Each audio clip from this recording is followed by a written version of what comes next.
Hey y'all, what's going on? Get in here, please. Get in here. Man, look. Ooh, we got to talk about these women on this show. We got to talk about them. Y'all get in here. Those of you who are not still visiting with your moms or grandmoms or aunties who have been mamas, godmamas who've been mamas, to all the mamas. If you here, I'm glad you made it in. If you're not and you catch us on the replay, I'm glad you caught us on the replay. But y'all come on in and get comfortable. Let me greet who's here first. Real quick, I just want to holler at everybody real fast. Too Adorable is here. Hey, boo. The beautiful Bianca Edwards is in the chat. Okay, so she's asking y'all to please be kind and hit that like button, okay, before you get your wine. Be kind before you get your wine is what she's asking you. Hit that like button, okay? Krista Jones in the house. Hey, boo, she like number 5. I love it. My girl, Queena, is country girl. Queena in the house. Hey, girl. How you doing? Happy Mother's Day. Thank you for being like number 8. Miss Thelma, the illustrious Miss Thelma, is like number 9. Y'all know what it is. Miss Magdalene Lamar, my good sis, is number 10. Good to see you. Makeup Addict is in the house. Hey, girl. How you doing, girl? Is Tish. Happy Mother's Day to you, too. Miss Niecy in the house. Hey, boo. Happy Mother's Day, Sean Living Life. Happy Mother's Day to your mom, your aunties, all the ladies around you. You're one of our dear, dear, dear brothers, and I'm sure that you celebrated all the mothers around you. So by extension, I'm sending love to your mama and them. Happy Mother's Day. Cloud9, thank you for being number 11. Thank you, and happy Mother's Day to you, too. Who else we got up in here? Brandy, that's my sweetie pie. Thank you for the Mother's Day wishes. All right. The RHOA came in hot tonight. The dinner conversation between Shamea, Porsha, and Ralph is a lot to unpack and is. Thank you for being number 16. Lulu's little girl, that's my sis. She number 17. I know that's right. Yep. All that unnecessary drama. Tell them again, Bianca. Yolanda Franklin is also number 17. Creed B. Hello, lovely lady. Happy Mother's Day to you. Happy Mother's Day to you. All right. Who else we got? Sweet beloved. Happy Mother's Day. I don't want to miss nobody. Let me just double check. I don't want to miss nobody. I want to greet folks, especially on a wonderful day like Mother's Day. Now, it is raining over here. It has been raining for the last 3 days. You know, if I didn't know better, I would be waiting for the ark. Okay. For the ark. You know, and the animals going in 2 by 2 because it's a lot of rain over here in Jackson. Hey, Mo, happy Mother's Day. Auntie Eva, we glad you made it. Thank you for being like number 18. Thank you, ma'am. Deborah Garcia, you know, as long as we got a Debbie in the house, housewives talk is legal. So we are in compliance. Hey, girl, happy Mother's Day. 3 Buckhead, how you doing? Hit the like button, y'all, please. And don't forget your engagement button on the bottom right-hand side. Circle with the heart emoji. Hit it. Hit one of them emojis, send my bubbles up because I need it. My like button, please do, because I need it. Put your like number in the chat because you don't know when the like lottery is going to jump off, okay?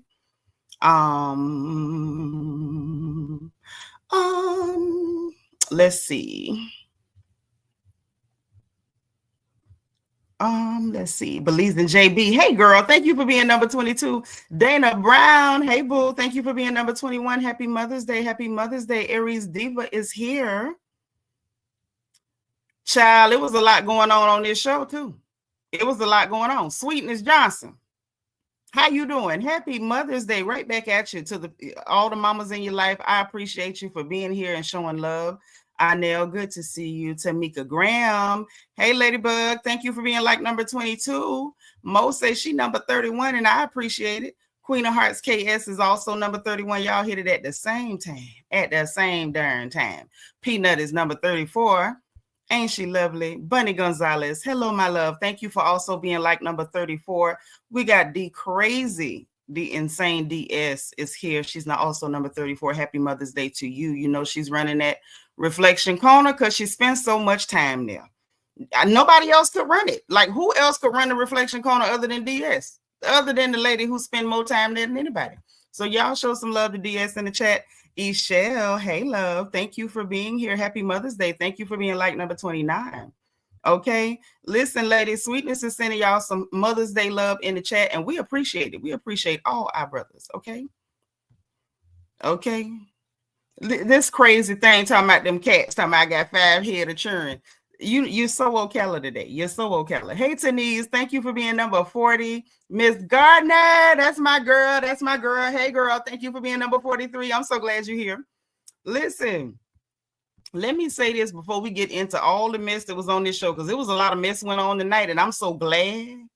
I'm so glad I had my pen. I'm so glad I had my notebook, because there was a lot of mess tonight, and I had to keep slowing stuff down and making sure that I could get all of the things that were being said, because it was a lot to decode and people was talking fast, and I had to run stuff back to make sure I got what was said in order by what was said by who, the words they said, the words they didn't say. It was a lot of mess going on. Okay.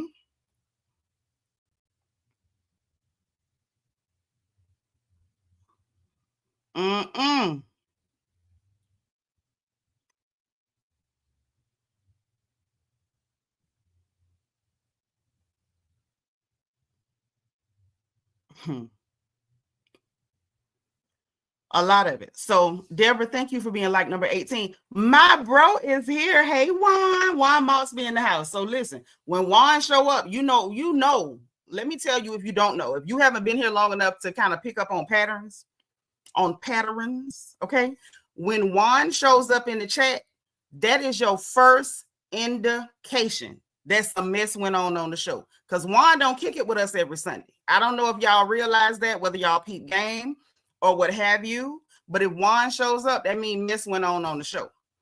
That means if Juan got time, it was something went on. Thank you for being number 18, Deborah. I appreciate it. Hey, God's anointed daughter, how you doing? So yes, it was some mess went on, and we got to get into it. Happy Mother's Day, lady. Thank you, Mo Rucker. Happy Mother's Day. We appreciate you. Good to see you. Juan, don't be laughing, because you know I'm telling the truth. You do not show up on a regular degular. When Juan show up, some mess done went on. I'm letting y'all know in the future, if we're in here and we talking about stuff, and you think, oh, well, I don't know if I need to, this one might not have been that good. When you see this gentleman right here, if you see Juan, understand some mess went on. Hey, Aries son, thank you for being number 52. 3 Buckhead, I'm going to need y'all to get up out your bias bag, because I'm telling you tonight, if you bias, you about to be miserable, because I got it for everybody tonight. I can see where people coming from. Some people, I can see it. Some people, I can't see it. People got a right to feel how they feel. Y'all don't be hollering about why she crying when Drew's sitting up there tucking her head and her shoulders like Franklin the Turtle. So if she get to holler and cry about stuff that we wouldn't normally cry about, then I guess that heifer can too. And we gonna keep it rolling just like that, because baby, tonight, I got it for everybody. I'm gonna just tell y'all right now. Black Smile, what a beautiful lady. Thank you for being here. Thank you for being number 56. What up, Ann Grace? How you doing, sis? Good to see you. Y'all hit the like button. So real quick on the housekeeping before we get to the mess. Make sure you like this video. Put your like number in the chat. Y'all know if y'all get my likes right, then the like lottery can happen. But we not playing the like lottery unless them numbers is up. So when you hit the like button, hey, Vita Worship, I miss you, girl. I did eat a little something today, and I've been drinking plenty of water, and I took my vitamins. Thank you for checking me. I appreciate it. Latrice Dudley, happy Mother's Day over there in Columbia, South Cat. I appreciate that. Good to see you, Dana Rucker. What up, girl? How you doing? And Grace is number 51, and we thank you. So when you hit the like button, when the like count goes up, the number it goes up to, that's your like number. Keep it, scribble it down somewhere. If I call for your like number during the like lottery, you have 2 minutes to make it to the chat. Make sure when you show up to the chat to tell me your like number that you include your Cash App, so we don't have to keep waiting and begging for it. So give it to us at the same time. Remember, the like lottery is a scratch off, not the Mega Millions. Say it in the chat, ladies. We got something on your 40, nothing on your light bill. Okay, that's all we got. Now, the next thing, let's keep all our comments on the people that was on this show.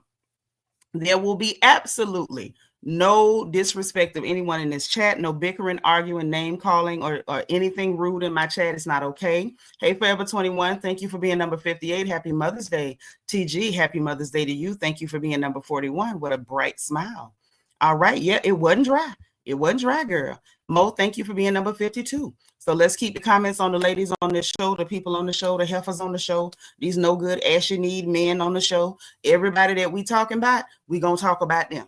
But don't be talking about each other, no name calling, no bickering in my chat. Y'all can, be playful. But remember, if you gotta disagree, agree to disagree respectfully, okay? Please, y'all, salute to the moderators in the chat. Please respect the mods, work with them. They're working with you. They're here to keep the chat safe. We have Bianca the Beautiful, our head archangel. She is in the chat, keeping the chat safe for everybody. And I will tell y'all in advance, the ladies who run the chat are tough. They are tougher than me, and they are quick on their button. So please behave, because if they get you, I can't save you. And please also do not disrespect me, because it does not matter how nice I am. I can take it off. I can take it off like them loose wigs people be wearing. I can just pluck it right off. Okay? So please, everybody be sweet. Let's have a good time. Let's, laugh. Let's kiki it up. Tamika Godbowl in the house. Hey, sweet tea. Hey, cocktails with lovable Lisa. Happy Mother's Day to you ladies. Thank you for being number 65. Belicious is here. Thank you for being 72. And Miss Nisi, thank you for being number 68. All right? Okay, now this mod, she doing hair and she, in the chat back and forth. So if she miss you, don't worry. We have lots of beautiful ladies with wrenches and they will help you if you need them. Hey, Rochelle, thank you for being 64. All right. Yeah, right together. But I don't want to. I would rather have fun with you. I don't want to get you together. Okay. Because you're not a ponytail. I don't want to gather you. I just want to have fun with you. So please allow me to do that. Rochelle, congratulations on your 46-month royal anniversary. All right. So let's get into it, shall we? Let's get into it. First things first, happy Mother's Day to all the mothers that are out there, that are listening, that are with us, that catch us on replay. I hope you all enjoyed your Mother's Day and however you chose to keep it, whether it was in worship service, in barbecues, in dinner, down to the Ponderosa. Well, they ain't got that no more. To the Piccadillys or wherever y'all went. If you enjoyed it with your children, your grandbabies, I truly hope everybody enjoyed their Mother's Day. Also, Richard Wilson, how you doing? Welcome. Judy Akwaye, hey sis, happy Mother's Day. Thank you for being number 73. And Yvette is here all the way from Birmingham, UK. How you doing, boo? Hit the like button. So I hope everyone enjoyed their day. For those of us whose mothers are celebrating with the King of Kings, shout out to you ladies. We don't really have a name for that. We're just daughters, but those of us who celebrated Mother's Day for our mothers posthumously, happy Mother's Day to you. To all of our mamas who are up there with King Jesus, walking on the King's Highway, shout out to all of our mothers. Happy Mother's Day to you. And to our aunties. Just because you ain't pushed out a baby, some of y'all aunties have been better mamas than the people that pushed them out. Happy Mother's Day to the aunties, to the mamas, the god mamas, big mamas, all the mamas. Okay, shout out to you. If you a school teacher and you've been up here mothering these rotten children that belong to other women and they don't really appreciate you, happy Mother's Day to you too. Okay, so now that we covered all the mamas, let's get to the heifers. Now, tonight's show was mess. I don't mind a little mess, when I can keep track of it. It was a lot of mess went on tonight that couldn't really keep track of. I'm gonna say up front, there was only, I would say 1, 2, maybe 3 scenes, and they weren't long, that did not give us anything. The very first scene of the show, Kelli with her churn, it didn't really give me nothing. We got Bang Bang Sleazy with her husband, that scene or whatever, didn't really give me nothing.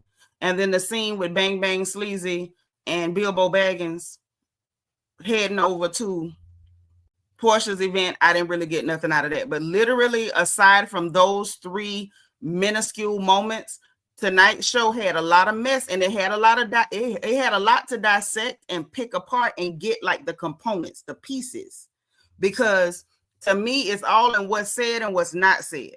It's all about the words you say, because words mean things. And I really paid attention to a lot of the little stuff that was being said.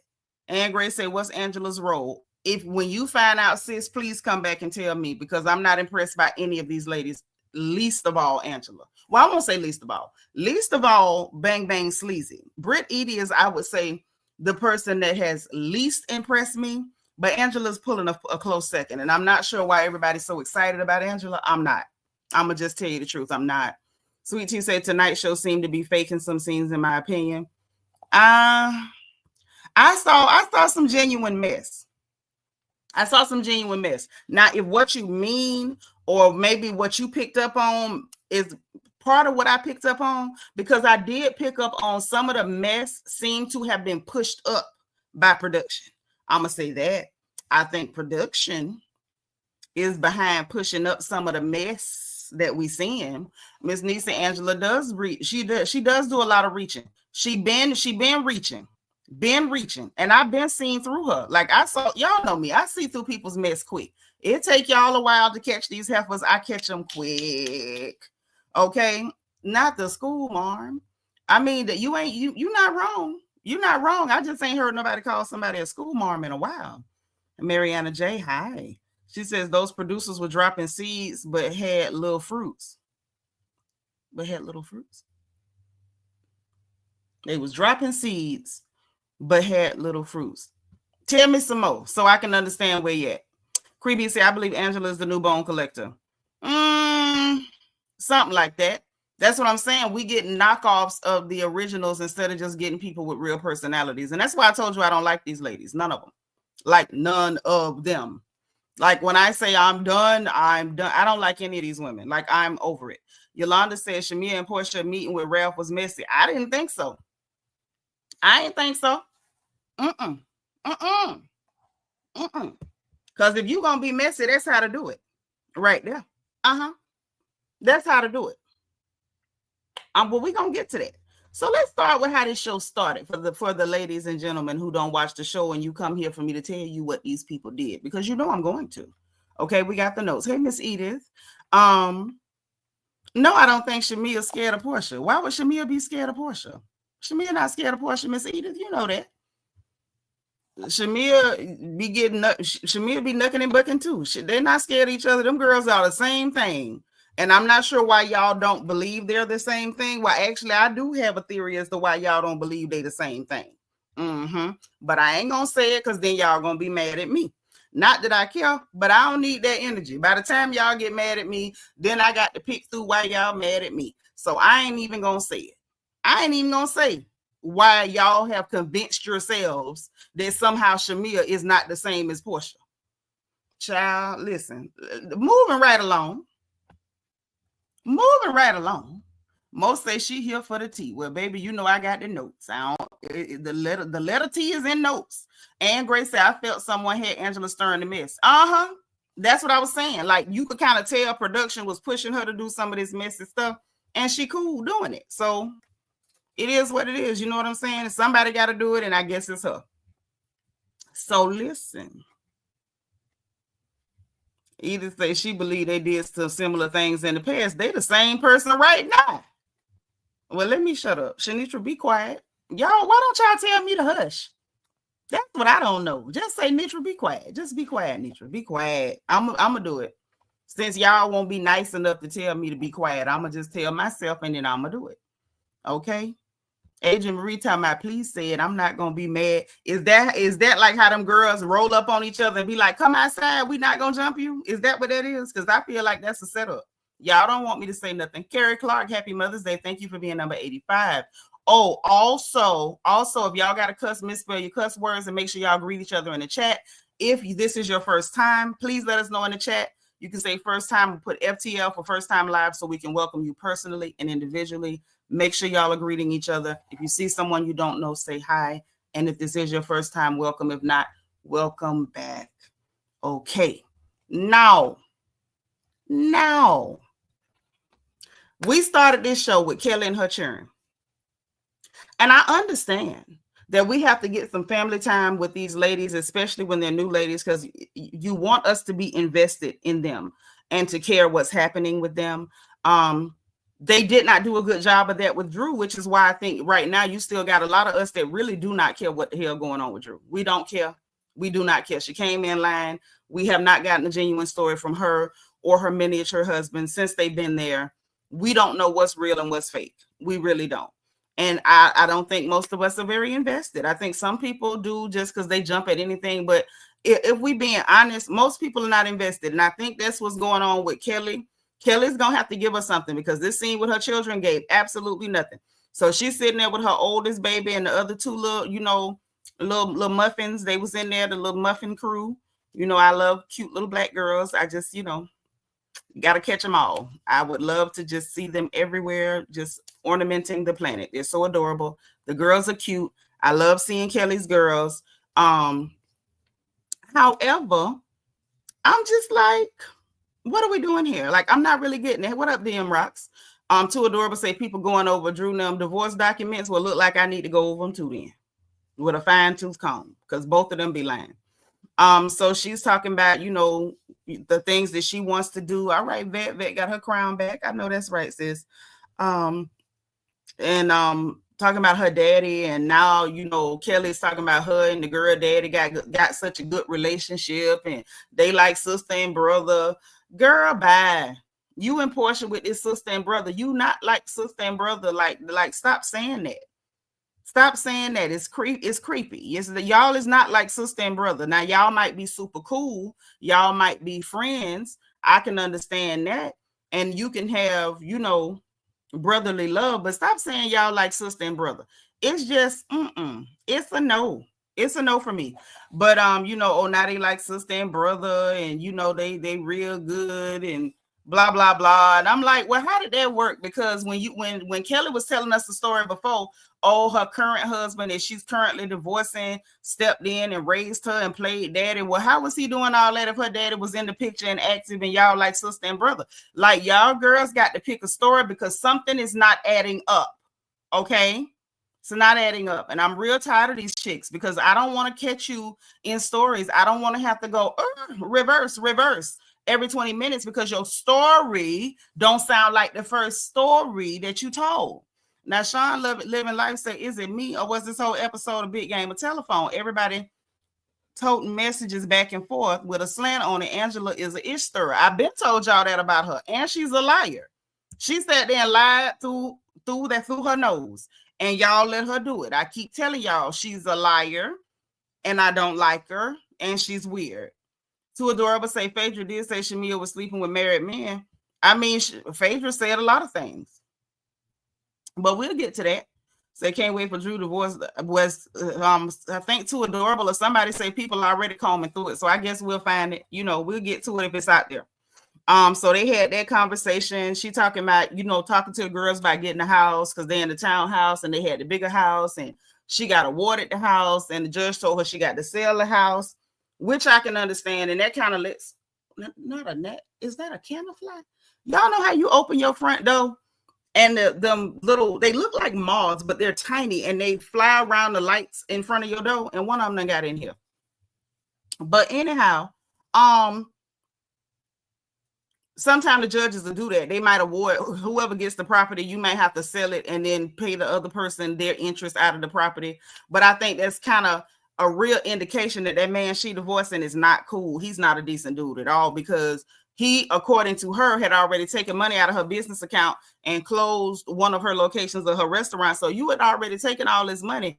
Why would you force her to sell that house that your children was comfortable in to buy you out? Like, this dude is a bad dude. And I did not doubt anything Kelly told us before about him knocking her upside her head and her sleeping in the bathroom on the floor and sleeping in closets and all that old crazy stuff. But, it's kind of messed up that she going through that or whatever. And then say the oldest girl told her, I think that baby name is Chloe, the one that bleached her hair out. And Kelly need to do something with that. Kelly, stop that. Stop letting that baby bleach her hair because this is just for free. This is just a tip from a former cause.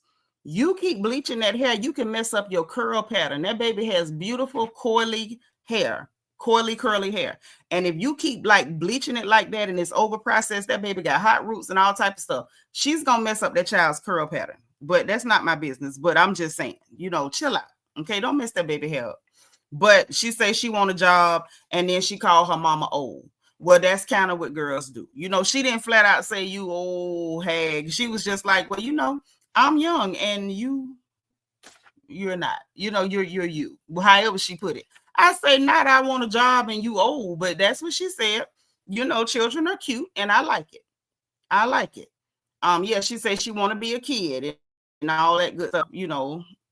And her mama was like, yeah, but you know, she was like, but I'm young and you're not. So that was that. Then we get the Shamea and Ralph moment. Hey, Delicia, happy Mother's Day. Now, I went back and dug through that. Now, what I got from that, not just this scene, but the scenes that came after, it gave the impression from what Shamea saying, from what Ralph said, from what Porsha said. Shamea did not reach out to Ralph. Ralph reached out to Shamea. Now, let me lay down the groundwork of what I done went and dug out. It's all in the notes. Y'all see the notes? It's all in the notes. So the groundwork that I was able to dig out. Shamea did not reach out to Ralph. Ralph reached out to Shamea. I'm going to tell you what I think about that in a minute. Let me just lay down what I got. Ralph reached out to Shamea. Hey, sadly mistaken. Thank you for being number 87. Shamea said she didn't want to be the only one meeting up with Ralph so they could say, oh, he came up missing and he was with Shamea. So Shamea invited Porsha to ambush Ralph, and so she wouldn't be alone with Ralph so nobody couldn't say she was doing nothing. Ralph did not know Porsha was coming. He had no idea that he was going to get bum rushed with the two-piece and the biscuit. I don't believe Porsha knew because she said Shamea invited her to dinner. So Shamea, after Ralph reached out, she agreed and took his invitation to come and meet up, talk about a podcast because they done did a podcast before, and then she reached out to Porsha. Ralph didn't know Porsha was coming, and I don't think Porsha knew Ralph was going to be there, but she was perfectly fine when she found out because she wanted to dig in and slang a little mess too. Okay? Now, I'm going to tell you what I think. I think that Porsha was on to something on her YouTube channel and that Ralph, Drew, and Dennis was in it together to try to, manufacture mess. I think Ralph reached out to Shamea playing like Dennis because y'all see what Dennis did. He reached out to Porsha Ops. He was mad about Porsha being with Uncle Ben. And so he did some type of thing with Fallon promoting one of his businesses. And then he reached out to Drew and, then, we're going to do music, whatever, yada, yada. He likes to reach out to the ops. And I think that he told Ralph, okay, Drew been sitting up calling Shamea names. They got stuff going back and forth. Y'all know Porsha be telling Dennis stuff because Dennis act like a girl low key too. Be sitting up kiki. And I think Dennis told Ralph reach out to Shamea to get some mess going. But they did not expect Shamea to bum rush him with Porsha. I think that's where it went sideways. Honestly. Okay. Now, no, Aries Diva, can we keep it real? Are we keeping it real tonight? Or y'all gonna play the bias game where y'all don't know up is up and down is down? Because it ain't about nobody thinking about her like that. You know, I know, and God know. She's a woman. It don't matter. They could have been in there having choir rehearsal. If she was talking to that man, especially after everything that went on with Drew working with Dennis and all the conversation around that, the first thing y'all would have said, why she me with her husband? She probably did something with her husband. Even no matter how ridiculous it sounds, that's what y'all was gonna say. So I'm not mad at her for that. And I know it's a lot of us ladies, we're not gonna sit down with your husband by ourselves. And the fact that him and Drew is getting a divorce, it's not like she could say, I need to talk to your husband because they not talking. However, I do understand her wanting somebody there. But it was messy to have Porsha as the in-between. Like, that's where Shamea's messiness came out because you could have brought a third person and it did not have to be Porsha. You could have brought one of your sisters. You could have brought your mama. You could have told, hell, Who she talked to over there? She apparently she been talking to Angela. She could have told Angela, come on and go with me because he invited me and I do want to know what he got to say. But I'm not going to be by myself with that man. It didn't have to be Porsha is what I'm saying. Hey, Seanitra, thank you for being the number 90. Happy Mother's Day. Okay. Now, let's get to the convo. Now, Peanut messy too. Okay. Now she got that from the Richardson side. She say it deserved to be Porsha since Drew want to play. Okay, that's the Richardson in her. Okay. She don't need no DNA. It's there. So look. So they sit down to talk. First, it was just Shamea and him. Shamea said straight up, like, I don't know what Ralph's motives was reaching out to me. It's interesting that she should say that because for me, I'm like, he reaching out because you the ops. He reaching out because he done heard that you and Drew done butted heads because she's sitting up calling you names because you at your party asked her straight up, are you in a relationship with Dennis? And so now she want to run around calling you lapdog, like she was not the person who came on the show her first season wearing a dog on her head, according to Kenya. But I digress.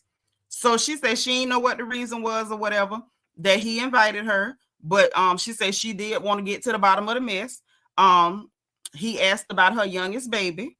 Said that he want to do a podcast and I guess wanted to ask her about it or whatever. But whatever they talked about with the podcast must have been edited out because I didn't hear very much podcast conversation. It was straight to the mess. Like Ralph is a snap. But y'all know I believe Ralph is a snap because like I said, before they even started their first season, him and Drew, the rumors were out about him hanging out at Swinging Richards. So to me, I'm going to believe you a snap because, you know, that's what was out on you and you act like a snap. He fell into that, you know, goofy girl gossip way too easy. I've been saying that, you know, Ralph gives me, he sprinkles glitter. That's all. And I ain't mad. I sprinkle glitter too. But, you know, I'm a girl. But he gives me that he sprinkles glitter. That's all I'm saying. Okay? No, sweet tea, that doesn't mean he watching the show to see what Drew doing because you got to remember when they're filming, nobody's watching the show. The show is playing back now for us. They get to see it while we're seeing it. So he's not watching the show to see what's going on. Either Drew told him if she talking to him or it came from Dennis. Now, if Drew is to be believed, Drew claims she ain't spoke to him since that court date didn't go her way. So it it had to come from Dennis. This is why I believe there's something to that. Y'all hold on one second. Hello? You know I'm live. I'm calling you back. All right. Okay. So it had to come from Dennis. That's why I say, yeah, they was kind of working a con together. But it had to come from Dennis. And in the middle of them working that con, trying to create this fake storyline or whatever, I think Drew might have been a casualty of war. I'm gonna just tell you the truth. I think Dennis and Ralph just, you know, linked up, Voltron Force activate, and slid Drew up under 20 school buses, 20 cheese wagons in a row. Do she deserve it? Yes. But is that underhanded? Yes, that's underhanded as hell. And I'm gonna tell you why I say him and Dennis decided they were just gonna throw Drew up under the bus. They threw her. They did not save her at all. They did not spare her. Okay. So Shamea got right down to it, asking him about Drew or whatever, how y'all doing, yada yada. That's when we find out they ain't talked since whatever. And he talks about how, you know, he proposed at 3 months, then she was, you know, then they got married, then she got pregnant real quick, and he didn't really know her like that. And now he's seeing like the real her, and he don't like what he's seeing that she turning into blase boop boop boop, and went straight to the conversation about Dennis, which is the other reason why I feel like this is all orchestrated. Because why did his conversation go straight to Dennis? Because if y'all recall, put a 1 in the chat. If y'all recall, when him and Drew got into it in the kitchen, they weren't talking about Dennis. If you remember that, put a 1 in the chat. Let me put my 1. Because when him and Drew had the little back and forth in the kitchen, the back and forward, put your 1 if you remember now. They was talking about bills when Drew ran. Drew didn't run away because he mentioned something about Dennis and how he feel about Dennis. Y'all went to talking about them bills and the fact that he the one paying them and you was not, and you did not even want to pay $100 pest control bill. And that's how we found out y'all had roaches. So I personally believe, put a 1 in the chat if y'all remember that. If you don't remember, let me know in the chat. But I remember that.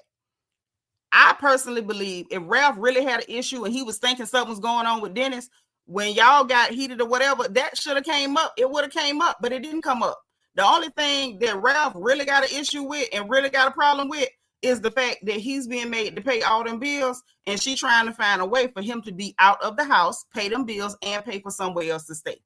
That's what I think he was heated about. He don't care nothing about that mess with Dennis because he know ain't nothing going on with Dennis. All of them was in cahoots. And now that the situation kind of went sideways because Porsha didn't play into it like they expected her to, now they just going to throw the two men. Ain't that always the way? The two men done linked up, buddied up, and now they just going to throw Drew to the wolves. They done threw her up under the bus real quick too, real fast. So let's get into it. So, they, you know, that little conversation went or whatever. He bring up the Dennis and Drew of it all, and oh, you know, he got my blessing, and then the Porsha and the Drew and blah blah blah. And then as soon as they start talking that, it was an odd cut for me. I don't think it went smooth. Porsha just walks in like, Then we get Shamea saying, well, you know, I summoned you. I think I summoned you because I didn't want to be over here with this woman husband. They saying he missing and he with me, whatever, yada yada. Okay, fine. So Porsha shows up. Porsha gets right into it. That's when we find out Ralph did not know that Porsha was coming. And I think it's clear he didn't know because he looked like, you know, he had been boloed in the face. Like he, no pun intended, looked like he had been bopped upside the head when Porsha come walking in there. Okay. And he was not prepared. He didn't know she was coming. Shamea said she wanted somebody there. They told Ralph that he was paying for the food and went to ordering all kind of stuff. What I also noticed was that the minute they went to ordering all that stuff, y'all say what you will of me, Ralph looked like he was sweating bullets. Ralph was sitting up there calculating in his head, like, do I have that much money on my card? Like he was really concerned, and you should be. Because you ain't had no business inviting women that have millions of dollars out to no dinner where you invited one that you know got millions upon millions of dollars out to dinner. And I know you didn't think that you was not going to pay. I know you didn't think that. And I know you didn't think that these two country girls from Decatur was finna roll up in there and eat no cucumber sandwich or something. No, they was coming to get food. Appetizers, entrees, all that. He was looking nervous as hell, right? Makeup addict. That man, that Negro looked like somebody had dropped him off front row at a Klan rally. I said, why is he sweating like that? His whole forehead was shiny and moist and everything, Hazeline. And I say, ooh, child, they say you paying. Now, one thing about it, and two things for sure, if his card get declined, that's going to be embarrassing. But I do think it's clear that both of them ladies can get the Swizziping. Okay? Yes, Creepy. Them sisters was coming to get full. They was coming to get full. Now you know DS, you so crazy. I don't think they was gonna leave him washing no dishes, but they were sure gonna talk about him if that card said declined. If the card declined, oh, that was finna be a topic of conversation. Okay, so they did that. Then he talking about, let me order some shots for these ladies, and Porsha said, not. Let's not. I said, ooh, so she ain't trying to be friendly with you at all. I said, ooh, let me find out Porsha done got a little bitter. Let me find out Porsha done got a little bitter. Now we turning down shots. That in that moment, y'all, what that said to me is Porsha didn't even come to pretend to be friendly. Porsha came strictly for mess. Porsha came strictly for mess. He said, let me order these ladies some shots. She said, or not. Yes, she said, we not friends. And then she tried to clean it up. Well, you know, I don't really like husbands right now. You might catch a few strays. Girl, Porsha came strictly for the mess. I say, oh, she really feel a way about this stuff that's going on. Okay, especially after Dennis went showing screenshots and whatnot. Right, Adrian Marie shots for him. Apparently, he could drink some because Porsha was like, not, let's not. And I mean, she said it. She put some stank on that. I was just like, Porsha, art thou bitter? Art thou bitter? You know, if it be so that thou art bitter, I suppose you have a right to it. But you know, we all have choices, and choices have consequences. You know what I'm saying? Don't be bitter. Don't be bitter. Don't be bitter. You went on like a 1.5, 2 year long vacation and spent some money, and now, you know, Uncle Ben's is in ice. There's no reason to be bitter. But it gave bitter. It gave, you know, very much bitter, lots of venom, lots of vitriol. But she said he could catch some strays because she don't like husbands right now. And I said, all right, Porsha. Then she went, told him about the screenshots, pulled out the phone, showed him the screenshots that Dennis sent to her, where Dennis was like, he ain't hunching, run me my money. And was like, this is what was said. This is what was said or whatever. But she showed it to him, and like you could tell that like Ralph thought he was about to get on a roll. Now this is where I'm like, yeah, Porsha don't really like men at the moment. Everybody that's so scared of Porsha's vagina, I don't know why you people are so afraid of her Sally, because it don't look like her Sally is real friendly right now. It looked like she don't like men at all. As much as she don't like Drew. When you go back and watch, when Ralph was trying to rev it up to get on a roll, oh, you think she doing? And she was like, no, this proves that they did not sleep together. And I'm like, so you ain't even gonna let him have that? It's like she showed it. And I think mainly, in my opinion, I think she showed it because she wanted to put out there what, you know, what was said and what's in the screenshot. And I think she wanted to get it in front of the camera to make sure everybody know that Drew is not what she pretending to be. However, she wasn't finna let Ralph get nothing off. I watched that. I'm like, dang, you and Ralph fought one time before? You know what I'm saying? Y'all was in 4th grade. Y'all was playing Baddest Man Hit My Hand, or like it was a game of red light, green light went wrong. I'm like, dang, Drew be acting like she pretending not to like Ralph. Porsha gave me, I don't like you, Ralph. That's what it gave me. Because even though she ain't like Drew, the minute he went trying to get cranked up, she was like, no, this proves they did not sleep together. I say, ew. So, you know, and she was like, child, look, she did this, she did that. You know, I don't mess with her like that. Yeah, her, you know, brand ambassadorship thing has been canceled or whatever. You know, she done talked about my child and everything like that. And he was like, what? She did that? And Shamea was like, yep, she did, which she did, because we all watched her, right? And even though contrary to what Angela said later, contrary to what the nose said later, oh no, it wasn't like that. She was just saying, no, she said it just like that. Okay. And he was like, what do you believe or whatever? And she was like, that don't mean she did nothing.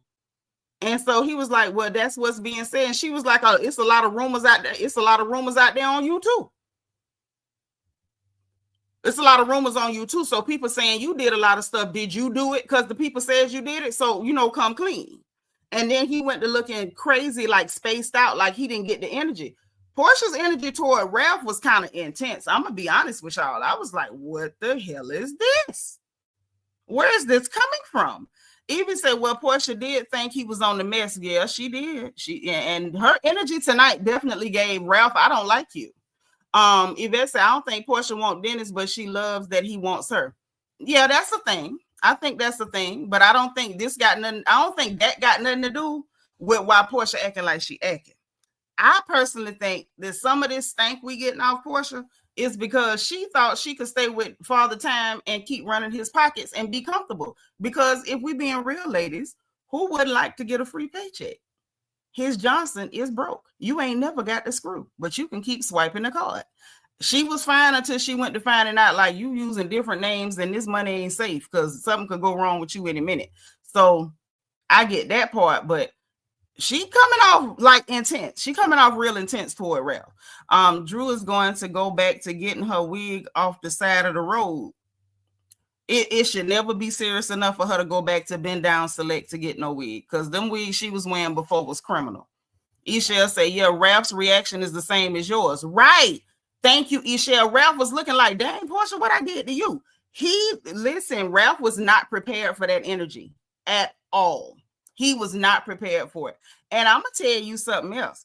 Hey, Tracy Green. Well, you're welcome, sweetie. I'm going to tell you something else. You know who else wasn't ready for that? Shamea. Because she ain't no good either. And I'm going to tell you why.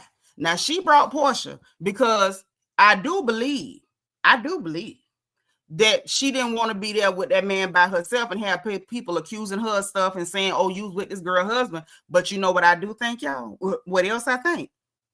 I think that Shamea was trying to low-key set Porsha up. She was hoping Porsha was going to be more playful and flirty toward him so that people would talk and say a bunch of bad stuff and say, oh, Porsha flirting with the man, Porsha doing this, Porsha doing that.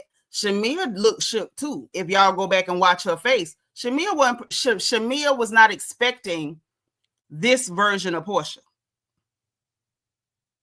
I think that Porsha normally moves very predictably, and I think she thought I'll put her in that spot and she'll just be playing around and being bubbly and doing too much, and people will go ahead and talk real bad about Porsha. So I can still get the mess, I can still get the dirt, I can still get the, get the pot stirring, but all the blame and all the attention to be on, oh, Porsha was flirting at him, or Porsha was dancing, or Porsha was bouncing around, or whatever. It didn't go like that. Shamea was not prepared for the energy that Porsha brought to that table. She was not. I'm not saying it's bad or good. I'm just saying what I saw. And in reality, personally, I just kind of feel like Porsha giving like she angry, like she got some resentment. Ain't that the song by Bernat say resentment? I'm just too full of resentment. Yeah, she got resentment. Even say Porsha be extra nice and flirty on purpose. She wasn't happy. Sound like, I mean, she came in smiling though. I thought it was gonna be regular Porsha. When I tell you, the smile must have been like taped on with masking tape. It must have been. Y'all time out Tracy Green, because maybe her phone is typing the same thing. Time her out. Do not block her. Just time her out. It must have been put on with some old masking tape, because honestly, from the minute Ralph said, oh, let's get these ladies some shots, Porsha was barely able to put that smile back on. I don't know what that was, but it was real. Like, that was real. So that happened. They ended up getting in, just digging into whatever. And they asked him, like, let's get to the real truth by Drew. Who filed a divorce first? He said he filed it first. If I remember correctly, at the time when they initially, it was reported that they filed for that divorce, the story I got was kind of unclear, that both of them were racing to the courthouse to see who could file it first. Like, he was on his way and Drew beat him there, or something like that. Like, they were literally like, what is it, like within an hour or minutes of each other? Like, it was something real childish and silly. And so they asked him, he said he got there first. I don't know. I'm not their friend. I don't like either one of them. Y'all know I don't like nobody. But and they said, well, why did you file then? He said, because she was cheating with Ty. Now, y'all know Ty is the little red girl that was going with Mimi on Love and Hip Hop. That's the one that is now currently going with the girl Ming Lee that Bang Bang Sleazy was so worried about. Yeah, they said they was racing to the courthouse. You remember that? Mm-hmm. Yeah. Hey, my sweet. So he said that's why he split up with her. And they was like, so you heard that, you believe that? And he said that he got it out Drew's mouth that she was going with Ty. Now, then production went rolling the beautiful bean footage of Drew saying, yes, she makes me happy. She's the friend. She's special to me. All that cold talking for y'all was hunching. Yes, the WNBA player, Ty. Mm-hmm. Ty. That's the one. And so they said, well, did you ever cheat on Drew? And they both of them had bass in their voice when they said it. And he sat there and didn't answer them right away, and then just lied. No, I didn't. What you had? What the hell you mean? No, you didn't. You did something. You did something. You was not going to Swinging Riches for no chicken wings. You wasn't. You wasn't. You wasn't, Ralph. You wasn't. You done did some stuff. And it's the fact that you sat up there and lied through your teeth. And it's like, okay, I get. Drew done told all your business, so now you want to tell her business, but that's no reason for you to sit in front of the television and these people who giving you the benefit of the doubt and just lie through your teeth. No, I didn't cheat on her. They was like, what was you doing anything with another woman? Porsha was like, did you smell another woman? He said, yeah. She said, and she was like, where I think that fool said, where? No, she said, did you sniff another woman? And he said, well, yeah. And she said, where? She was like, where did you sniff her? You know, and then I caught Shamea in her mess too, talking about some Porsha, and I stopped that, trying to pretend like Porsha was like being flirty. Porsha done did everything but threaten to throw them bowls at this man. So her joking around, where did you sniff her? I don't think that was flirty, but I feel like Shamea did that to kind of emphasize and draw everybody's attention, because if Porsha being playful at all, oh, she's flirting, look, y'all pay attention. But I'm really her friend. I'm really her friend. But y'all look, she's joking, she's being playful. So I caught that. I'm just like, I see y'all. They think I don't see them, but I see them. So then after we get past all that, after he point blank lied and about Drew or whatever. Hey, Nene Ashley, how you doing, boo? Happy Mother's Day. Then Porsha was like, well, what's your take on Drew or whatever? She was like, well, we fine or whatever. I'm not inheriting whatever or nothing like that. And your situation with her and nothing, but everybody seemed to be mad at me, like, because of you, like we come in a package, or everything you say I get blamed for, whatever. And Porsha, I don't know. Porsha energy is edgy. This is not the version of Porsha we're accustomed to seeing. Porsha edgy. Porsha caught it. But it's like, I think that because she's not normally the brightest girl, she didn't really know how to articulate it and put it together. But she was like, well, listen how you say it, like, I'm getting blamed for what you say. And she was like, no, I'm just saying, like with Angela, she can forgive you for saying it, but she can't forgive me for laughing. And then I heard Porsha like trying to articulate Angela's point. I said, whoa. She said, no, she's upset because she felt like she wanted to hold you accountable for, I guess, like your morality of saying that you were okay with me saying what I said and not checking me for what I said, or, being all right with it or whatever. So she was trying to articulate Angela's point, but it's like she wasn't really like drinking none of the Kool-Aid. And I saw how Shamea was setting it up to serve it to her. And I think the response she wanted was, well, they ain't got no business doing that, because what I say is what I say and what you say is what you say. Porsha was like, nah, when you saying stuff like you keep getting blamed for everything I say, like it's my fault or whatever. And it was like, that was mighty Decatur review. It was definitely given, my mouth is my mouth. Why are you coming to tell me like you a victim because of my mouth? Like, I was like, whoa, which version of Porsha is this? Because honestly, never seen this version of Porsha on TV. Right, Peanut. Porsha ain't the smartest, but she ain't that slow. Apparently, she not that slow. She not slow as half the audience, because half the people in the audience is watching and sitting up, oh, Shamea is so great, Porsha so terrible. And I'm like, y'all, these are the same people. These chicks are the same people. Ain't no need in playing crazy. Hey, Ashley.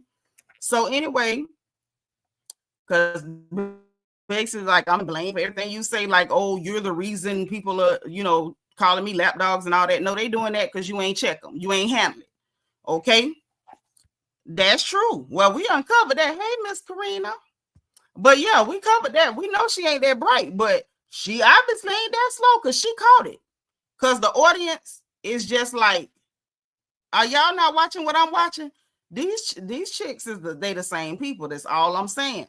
The same way we watch Porsha be calculated and lie on Nene, I feel like Shamea is the same way. Like, she be calculated, and I think because Shamea is smarter than Porsha, that she does it in a different way. She won't just flat out lie, but she'll set up situations and then play innocent when Porsha play into it, she play innocent and be like, but it's not me type stuff. But they the same people. That's all I'm saying. Like all that, oh, this one's good, this one's bad. Like I told y'all, I have my theory as to why y'all feel like Shamea is so great and Porsha's the bad one when they the same people in different fonts. But I'm gonna be quiet because I don't want to, like I said, y'all ain't finna be mad at me. But there's a very clear reason as to why we're seeing one person as the good person and the other one is the bad person when they're the same people. So anyway, they had, you could see the tension was there. Like they forgot Ralph was even at that table. And then he had to kind of interject himself to try to get the conversation back to where it's at. But they had forgot all about him. They had forgotten all about Ralph. Even say Porsha don't mind being the outward villain while Shamea is sneaky. Super sneaky. Super sneaky. Different font. Same person, different font. That's all I'm saying.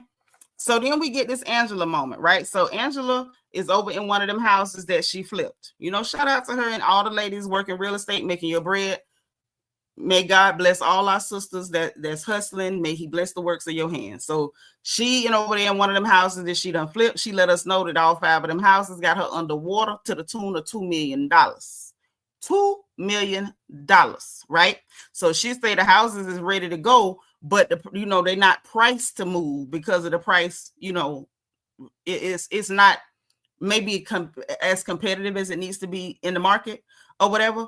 But I kind of question the whole they ready to go, but the price, people not willing to pay the price because those houses are not ready to go. Like that pool behind that house. That pool behind that house looked like that swamp where Shrek and Fiona stay. It wasn't even that much water, but it definitely gives Shrek swamp. Hey, Miss Dime, I love your name. Say Shamea started talking crap by Porsha and acting like Porsha said something. I'm telling you, they the same people. And I don't feel bad for Porsha because, girl, the people who helped you, look how you did them. Look how you did them. Your friend is just like you. You want to know who you are? Look at the company you keep. Because the ladies I call my sisters, we move a certain sort of way. I don't have no sister friends act like Porsha or Shamea. But the fact that they, that's your man 50 grand, that's your ace boom coon since 15, y'all the same people. Miss Dime says Shamea sat with Drew and Angela chatting crap about Porsha. Meanwhile, invites Porsha to Ralph meeting. Hello, thank you. And the world is round. Yes, it is. Yes, it is. Shout out to Miss Mabel. Now, so listen. So $2 million in the hole on 5 houses. Like I get what she's saying, $2 million in debt, but the houses is still property, that's real estate, that's still value. So she not really in no trouble. But I know what she's saying about she want to sell the houses, and I hope she sell them. But she need to do something about that pool because that was Shrek house back then. That pool, that was not no real pool. That was wrong. I question her saying that the houses are ready. Kelli shows up. She claims she came over to try to make stuff right with Angela. She want to make up with Angela, and she kind of nervous, and she want to be on Angela's good side, and she brought some champagne, and she feel bad about what she said. Really, what you ain't say much. All you did was sit over there barking like the Yokero Taco Bell dog, chiming in on what Bang Bang Edie said, talking about something you ain't mentioned about that baby or whatever. And I'm like, okay. It is what it is. You first came on the show jumping in Porsha's face about what you heard in the blogs. So if you said something to Angela about what you heard, apparently, if you can do it to one, you can do it to the other. Okay? No. Production ain't edited to put that water in there. That nasty water that was pooled up at the bottom, it was really in there. That was really in there. You say the first picture showed it empty. I don't know about that. I don't know about that. I believe that nasty water was down in there. Miss Dime, I think she's supposed to be like the Sheree replacement. I would have rather had Sheree. I'm gonna be honest with you. I would have rather had Sheree. Bianca got one. Bianca says Shamea might feel like this her get back, like Porsha did her, since Shamea finally have a permanent spot on the platform. But I wouldn't have been able to fake the funk if I was Shamea. But this is the problem. Get back for what? Your husband didn't want you on that show. What Porsha got to do with that? But anyway, I'm gonna let that go. So she, with all that, she came in. They both fake greeting each other. Hey girl. Ooh, hey girl. You know, Kelli come in.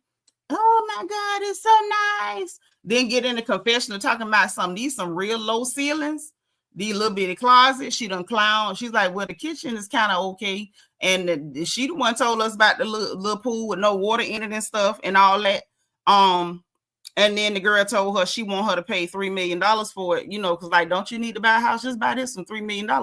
Why would that girl give you $3 million for that house?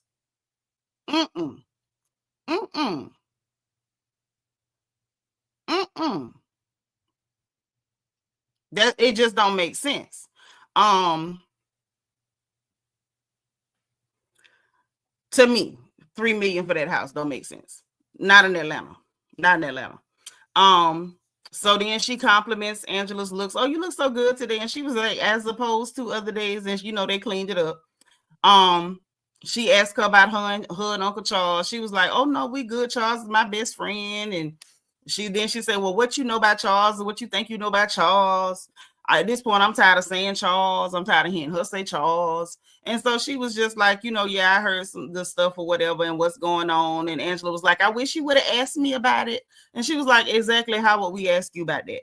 So then she tells the whole story about Wendy Williams. She basically told it the same way that Wendy told it. But she was like, well, Wendy thought I was saying it's him when I was talking about my first baby daddy that had lost his life. Okay.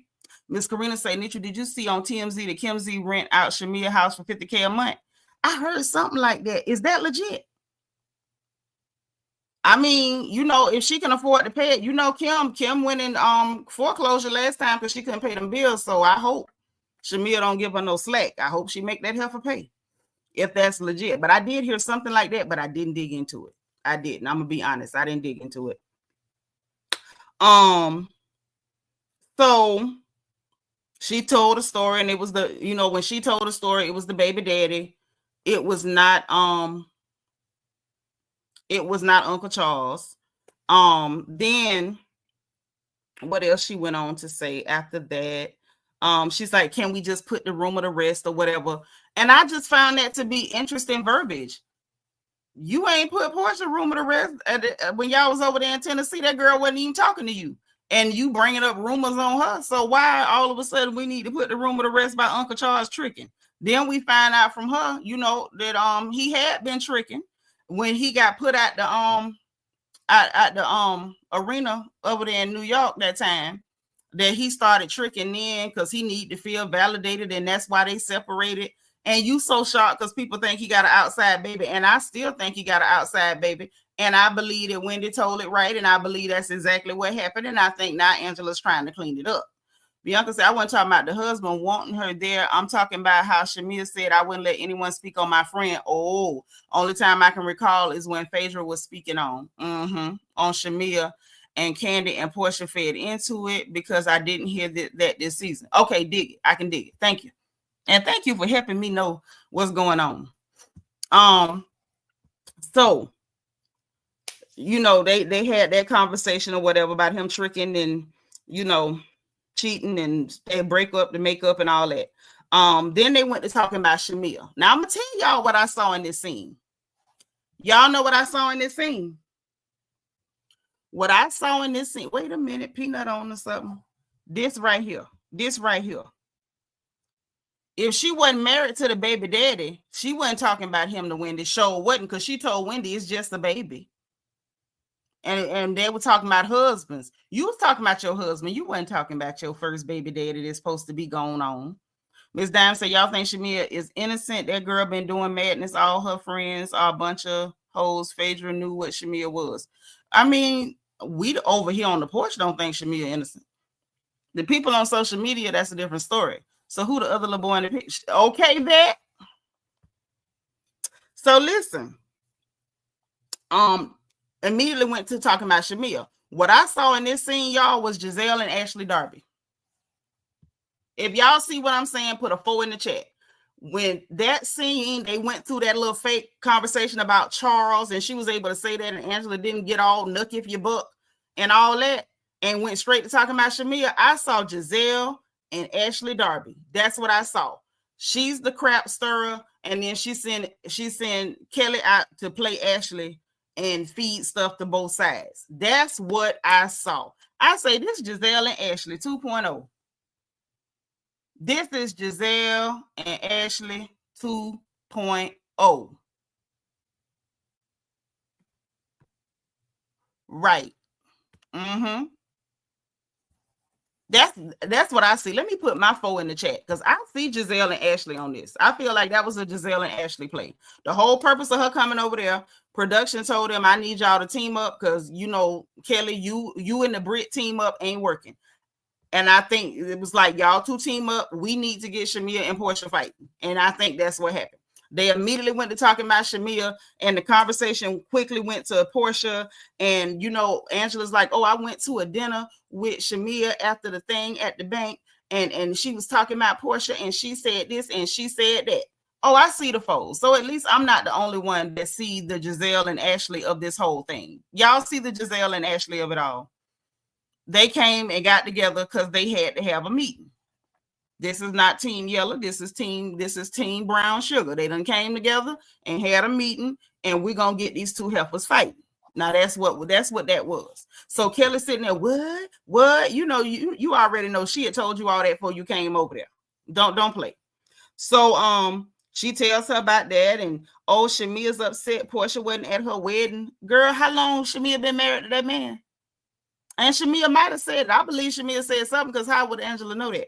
And Kelli was like, you know, basically, you know, my friend wouldn't let nobody, you know, my friend wouldn't be, my bestie wouldn't be sitting up with nobody talking trash about me. But I think Angela need to mind her business, which Angela does need to mind her business, because anytime somebody talk about her business, you know, her nose just start caving in on itself. So, you know what I'm saying? It's something. Evie say if Shamea was talking about Porsha to people, she don't know she is a weirdo. Yeah, she is a weirdo. That's weird. You just met Angela. Why would you sit up with her and talk about your girl? Why is she getting mad talking about why would Porsha listen to him? Why the hell was you talking to him? Listen, once you sit down and talk with somebody about your people, they was important enough for you to talk to. So why they can't be important enough for her to listen to? I'm just saying, right? So but the conversation or the confessional with Kelli saying that about Brit eating her bestie, that aged horribly, because now you can't even stand that girl. Then we get Bang Bang Sleazy and her husband, the one y'all call her pimp, okay, the one that was not doing the bending. They talking about walking around half naked with her mama in the house and how that's gonna work. And then she started telling him about Angela, and Angela calling her a hoe. And that she told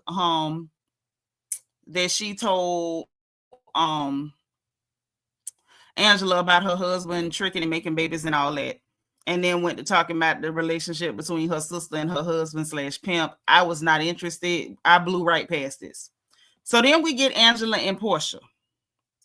Angela and Porsha decide they're going to play tennis at one of her rental properties. She's still dragging it. Oh, I don't want to take her to my real house, and she was joking about she'll F my husband. Girl, shut up. Don't nobody want Uncle Charles but you.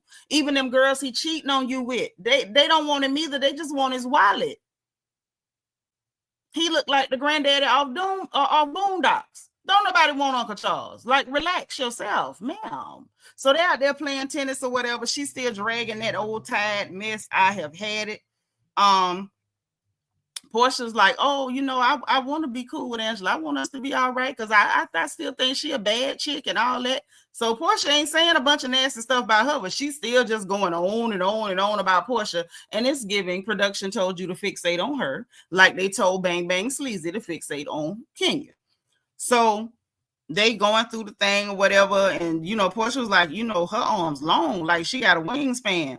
And you know, while they playing tennis, because apparently Angela was dusting her up on the tennis court. Looked like they was matched up, but Angela, it looks like she's in shape, much like Sheree, and I think that's why they thought she could replace Sheree, because they both in shape or whatever. They both had done went with Charles Oakley or whatever, but she's just no Sheree. But then she's in a confessional talking about they call me Big Bird. Big Bird can play, and she calling Porsha Snuffleupagus, and I'm like, because of some eyelashes. Eyelashes are your conversation. She can take them eyelashes off. That nose does not detach, and it should. It really should. I was just like, that's so late and so tired. How many people on Twitter done called Sister Snuffleupagus by some eyelashes? That's not new. It's not innovative. It's corny as hell. As hell. Okay? Then they go sit down. She talking about her daughter or whatever, and you know that she didn't know about the girl getting married, and I didn't know the girl had done married a woman, but apparently the girl done married a woman.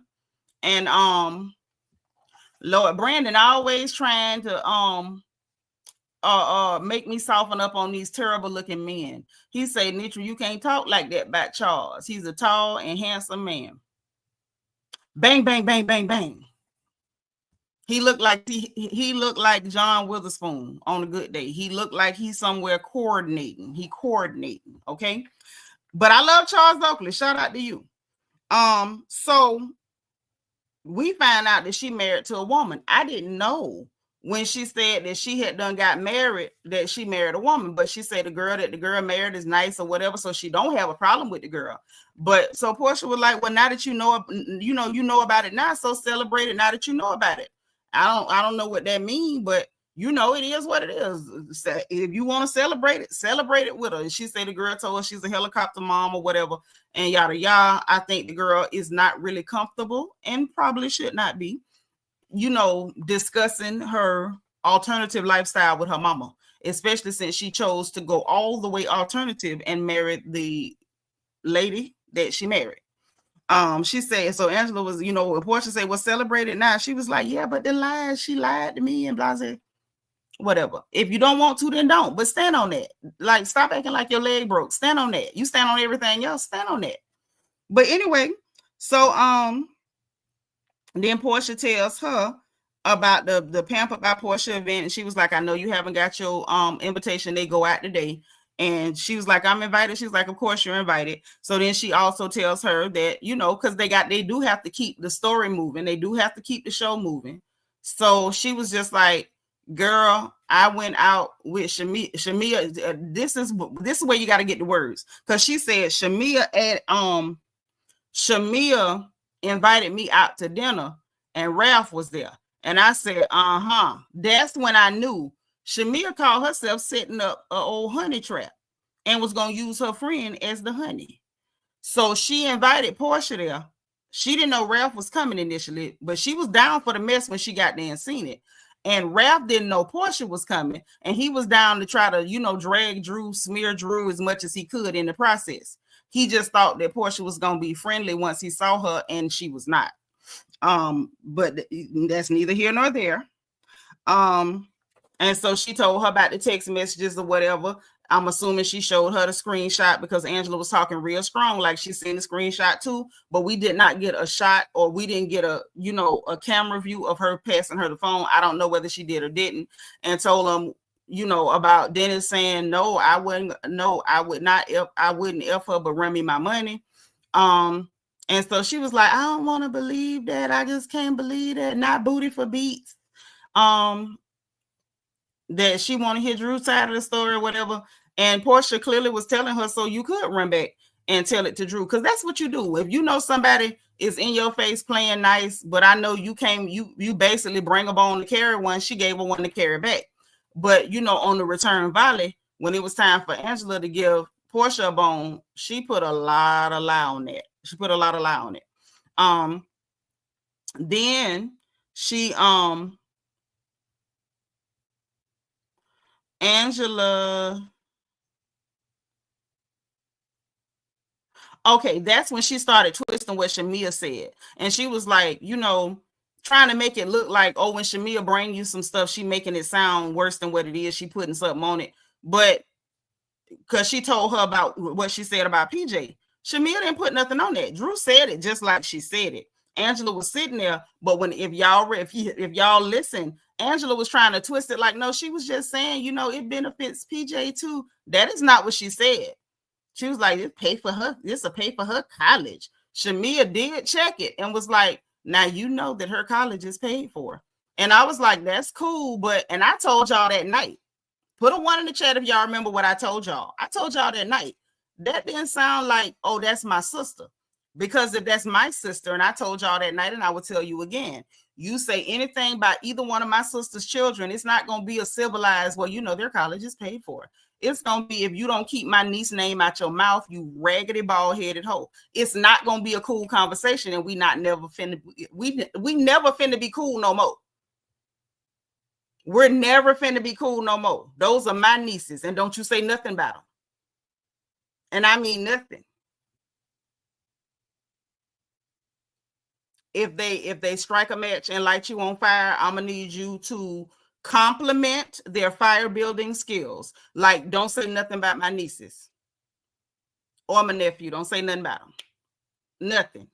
That's how sisters act. If, oh, that's my sister, that's my sister. I don't think so. Like, you low-key checked it, but you checked it in such a polite way. She checked it in a way that made it clear that she valued keeping a connection to Drew. You talking trash about my sister, I don't give a darn about keeping no connection with you. I'm about to drag you, roast you, talk trash, and invite you to a behind whipping if you don't like nothing I said. If it's anything I said that you got a problem with, in the words of Megan Pete, little Megan Pete, the little stallion, it's whatever, ho. It's whenever. I've been Pete Shamea. I told y'all. It's real messy business. And it's so messed up that she messing with it and going to Angela and not realizing you getting her geeked up to run at Porsha. The whole Porsha situation didn't go the way y'all thought it was going to go. So now she running to Porsha telling her everything you said. Big dumb girl. So anyway, then she started talking about Shamea. And, you know, Porsha was like, you know, about the fact that, oh, Shamea feel a way about you and Shamea feel like you didn't want her on the show and this and that. And so she was like, what? She was like, her husband didn't want to film. That's all I ever said. Like, girl, you know, your husband don't want to film. How that turned into I didn't want her on the show. And so, you know, I'm pretty sure that Shamea had to have said something along them lines. We know that Angela be twisting stuff and lying in the fact that she gonna tell part of what you said and add something on it. But Shamea, if you hadn't been sitting up talking with a perfect stranger with a size 12 foot, the girl couldn't have twisted nothing you said if you'd have kept your mouth shut. You was talking. Folk don't normally catch fish unless they mouth open. You bit that hook. If you say Shamea focusing on trying to become a star, it looks that way. But I'm like, But you know, I told y'all before, Shamea and Porsha done been up and down and on and off a bunch of times over the years, and we have seen it. I know some people are new to the show and they ain't been watching, but I've been watching. Them heifers are the same people. They have been on and off, up and down, and when they own, and when they off, and both of them heifers can be treacherous, both of them. Now, Shamea was like, you know, Porsha was like, man, her husband ain't want to film. And Angela was like, Shamea feel like the friendship is lopsided and she don't want to be considered a lapdog. And that's when Porsha just like covered her face and like broke down a little bit. And I'm gonna say this. I don't think Porsha broke down about like, oh, Shamea said that I'm so hurt. I think it was a matter of everybody talking trash about me. I had me a nice little bag I ain't have to hunch for. And why he had to be, you know, a criminal. And, you know, I got all this stuff going on. I already got Drew and Dennis doing this stuff. And she supposed to be my ace boom. And she's sitting up with you talking trash about me behind my back. I think it was just a lot of stuff at once. And I think, you know, we done seen how Porsha is. When she get upset, she one of them people that cry. Like, all us don't cry when we get upset, but we seen that. Even when she dragged Kenya, she was crying. I don't think the crying was, oh, I'm so sad. I think it was just, I'm so upset, this too much. Because when she was like, okay, I'm fine, and got up to walk it off, she basically said something to that effect, like, okay, this too much. That's crazy. That is crazy. Bianca says she had to. That's why I said this is Shamea get back. She knew what she was doing. Yeah, but I don't, to be honest, I don't think that she meant for Angela to take that back to Porsha and repeat what she said. I think that was for Angela to kind of be on her side and help her kind of low-key whack Porsha without her having to do it herself. Yeah, because talking to strangers about your Judy is crazy. It is. It is. And you better not come to me talking about her either. Even say Shamea was trying to help dogpile Porsha. That's nasty. Yep. She was trying to do to her what JT was doing to Miami, to Young Miami. She trying to do to her what JT did to Carisha. When everybody that already don't like you, I'm going to just jump in there. I ain't going to openly do it, but I'm going to do little stuff to help them have something to talk about. She definitely tried to pull a JT on her. She did. Hey, Darren Hood. What up, kinfolk? You ain't do nothing wrong, baby. It was just your one comment kept coming like back to back to back, and I didn't need it to spam because YouTube will pick it up. You didn't do nothing wrong, baby. But that's all. What up, E. Davis? Happy Mother's Day. Okay. Right. I said that. Didn't I say that sadly mistaken? I've been seeing through her mess. Like, girl, you're not as slick as you think you are. You only got by because your friend, is not smarter than a fifth grader. That's the only reason you got by as long as you did, because your friend ain't that sharp. And I think, let me tell y'all what else I think. I had put this in my, where is it? Right here. When I was writing, because I didn't want to forget it. Y'all remember, think back, when Porsha went in that scene and she told Miss Diane, Shamea said that they said yada yada. What Miss Diane said, you better beware of the dog that bring the bone. And everybody was real mad at Diane for saying that. Why would she say that? See, Diane ain't no good. And I already know why y'all say stuff like that. The people who be so hyped up, I know why you saying it. I ain't gonna call it out because y'all ain't finna be mad at me tonight. I ain't in the mood. But I know why you're saying it. But Diane sure called it. Diane called it. Yes, she did. About them bringing them bones, baby. And you know what else, Carrie? I don't understand why sisters was getting mad. Like, we didn't all have black mamas that told us the same thing. And black big mamas and aunties that told us the same thing. The dog that'll bring a bone to carry a bone. Yeah, all of us grew up hearing that. If you black in America, you black American, you know good and hell well, your mama, auntie, big mom, godmama, somebody on Mother's Day, one of them done told you, you better be careful. That little girl, hey, the dog that'll bring a bone to carry one. We've all heard that. But then when it come out and y'all see Diane said, why she calling her a dog? Y'all know good and hell well she wasn't calling her no dog. She been knowing her too long. But she was trying to hip her daughter to some game because Porsha ain't that sharp. And if you ask me, I ain't even, now that I think about it, I can't even give Porsha credit for catching it. I think Porsha only catching it now because Diane is like, smarten up, sharpen up, because this girl playing in your face. And Carrie also said, I do think it may be some kind of get back preview of next episode. She want to give a sit down, but they're downs in the friendship, about their downs in the friendship. How long ago did Shamea have a wedding? Long time ago. And now she want to bring that back up. The fact that she brought up their wedding from donkey years ago to talk about with Angela. You ain't even know Angela when you got married to that man. Why are you discussing that with her? Even say, I agree. She clearly must have a grudge she holding, Bianca. But I'm trying to understand what she did to her. Child, they probably did a bunch of stuff to each other because they the same people. Yep, bring a bone, carry a bone. Old school wisdom. That's right. That's how we was taught, and y'all know it. We were all taught that way, and y'all know it. Now, even say, and what Shamea didn't understand is that them new girls is working with production. The plot done changed, and Shamea is none the wiser. Right. She's still playing by the old school RHOA rules. It ain't old school no more. It's not. It's not. And production is giving her that work. Deborah say, I'm done with Shamea like Candy thinks she can carry the show. Okay, sis. Brandon say, Why come Miss Diane didn't teach Porsha the ways of the world before now? Who told you Diane didn't tell her before now? Y'all do realize the teachable moment is not when the teacher's ready to teach, it's when the student is ready to learn. Because there's a whole lot of mamas that'll give you game, but if you're not listening, you're going to keep tearing your behind up until you're ready to listen. Common sense says to me, Porsha ready to listen now because she done told her head loose real good messing with Father Time. Now, Miss Dime say, do you know how scary it is to have a friend who basically held all this resentment only for her to be on the show and sit down with newbies to talk about Porsha? Yep, that's some scary stuff, girl. But Porsha deserves it because she's the same type of person. Bunny Gonzalez say, right, mom's already had a girlfriend that tried it back in the day. Right, because Lauren mama slid up while she was still married to Porsha daddy. Wanja Ndorango, welcome. Thank you for being number 127. Welcome, baby. Please come back again and subscribe. We want to see you. Maureen say Porsha can go. Girl, all of them can go. Y'all kill me picking one person out of all these terrible people. T Monique, thank you for being 126.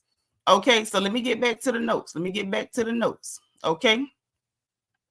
Ooh, I gotta get Miss Dime comment, then we're gonna get back to the notes. Because see, Miss Dime is firing on all cylinders tonight. Okay.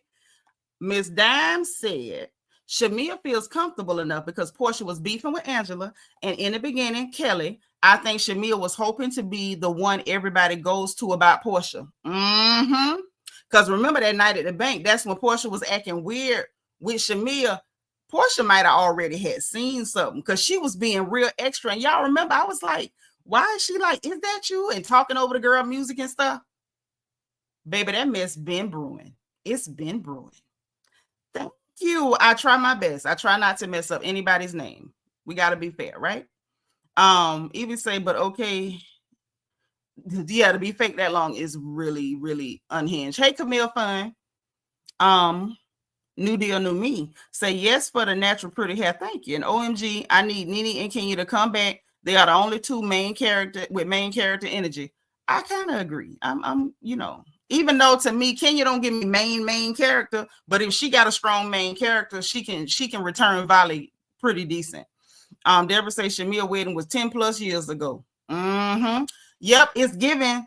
Porsha might have been peeping Shamea because the version of Porsha we're seeing this season is like not explosive. Like she get quiet and just give you like cold nasty. And I think that's what she, looking back after we seen how she's playing this season, I think that talking over Shamea's music, like, is that Drew? Is that Drew? It's giving that cold nasty that she's serving. She not giving no explosions this season. It's all cold nasty. Real cold nasty. I don't know how I feel about it, but that's what she giving. Say, I can't believe Shamea was crying because Porsha responded to the bull-ish she did. And beat Porsha getting mad. Well, we're gonna get to that. Okay, Kara said you giving Seanitra. I like my Porsha, and you still been cooking since I stepped in the room. You know, I get everybody. I spare no one. DM Rocks is back. Say, oh, watch what happens live. Shamea says she is done being friends with Porsha. Oh, well. She wasn't no friend no way. Just like Porsha ain't her friend for real, she ain't Porsha friend for real. Them hookers is frenemies. They keep each other close so they can keep stabbing each other. I can't stab you from across the street. She ought to be tired of stabbing and getting stabbed. Now, okay, even I bet because she got caught. Y'all know what this remind me of? This remind me of when Cynthia got caught with Nene and Kenya, and she was like, I'm just gonna say I didn't know she was coming. I'm just gonna say that. And they had to tell her, you're mic'd. Candy was like, I'm mic'd. This is what that is. And y'all remember that year? Cynthia at the reunion was beating Nene, getting mad. Nene was cracking jokes and blowing her off, and Cynthia was over there trying to cuss and everything and looking goofy because she really got caught being a snake. And I think that, Porsha and Shamea is giving me a little bit of Nene and Cynthia. Like, you got caught in it and you beating the girl getting mad. Aries Diva say, yeah, Portia's acting funny towards Shamea. I wonder what really happened. Something went on, or she peeped something and just didn't say it. Right. They run around talking about she jealous of Shamea. They're not jealous. That ain't what's going on. New Deal, New Me say Porsha's way too reckless and loose for her to be the head of this group. Who says she the head of the group? And if she wasn't reckless and wild with it, we wouldn't have nothing to watch. What we gonna watch? What we gonna watch? Brit Edie with her nose clogged up, and Angela with her non-existent nose, and we gonna watch Kelli try to convince us that she not a midget. What the hell we gonna watch?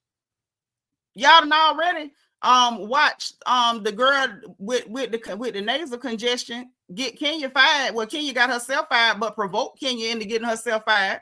So if Porsha not there being extra and acting crazy and serving cold nasty, what the hell y'all gonna watch? What are you gonna watch? Because these hookers ain't giving nothing. And I'm with you. I don't do frenemies either. At all. New Deal, New Me say Shamea's a pick-me. Drew lie nonstop. They all terrible. Say it again, boo. God gonna bless you for me. Even say I remember Cynthia was disgusting. She was. Cynthia was nasty. And this energy is kind of, you know what I'm saying? It's kind of reminiscent. I ain't saying it's spot on, but it's a little reminiscent. Hey, Thankful Life. I love your name. Pretty picture, sis. Thank you for being like number 152. Right. As far as I seen Shamea set up Porsha twice this episode. Sure did. Yes, she did. Well, that's because that's Nene's personality. That ain't got nothing to do with what I'm talking about. Yeah, Marlo would have definitely given us a little bit more dimension. I said what I said. Midget. That's what I said. So anywho, back to what done went on. Now, then we got Drew and her son. I'm not sure why we needed that scene. I was just like, why are we here? You know, she basically, she was the one told us she ain't talked to him since the court date because it didn't go her way and she couldn't keep the paper sealed. And she can't talk about the divorce with the children per the court order. She had to talk to Dr. Ken, the life coach. And she had concerns about Shamea and Porsha and Ralph having dinner. And I'm just like, girl, shut the hell up. You done went filming with her baby daddy. You going to his bar to make sure you FaceTime him on camera to get camera time with her baby daddy. Why she can't get camera time with your ex-husband that you say you don't like? Or your soon-to-be ex-husband that you say you don't like, who is in the basement? Why they can't sit down with him and pick him and ask him questions? It's given you didn't want them to sit down with Ralph because you scared of what Ralph gonna tell on you. Okay, because them women wasn't at your man. And they did it on camera. You was meeting with Dennis off camera. They talked to Ralph on the camera. But I just found it funny. Like, why do you have a problem with that? Because you say if it ain't nothing, then it should be fine. Because it's just about music and blase Skippy. So if he want to talk to Shamea about the podcast, it's just about the podcast. What's the big deal? It's just business. She don't want him, right? So she told Dr. Ken she had a problem with that. Apparently that was bothering her.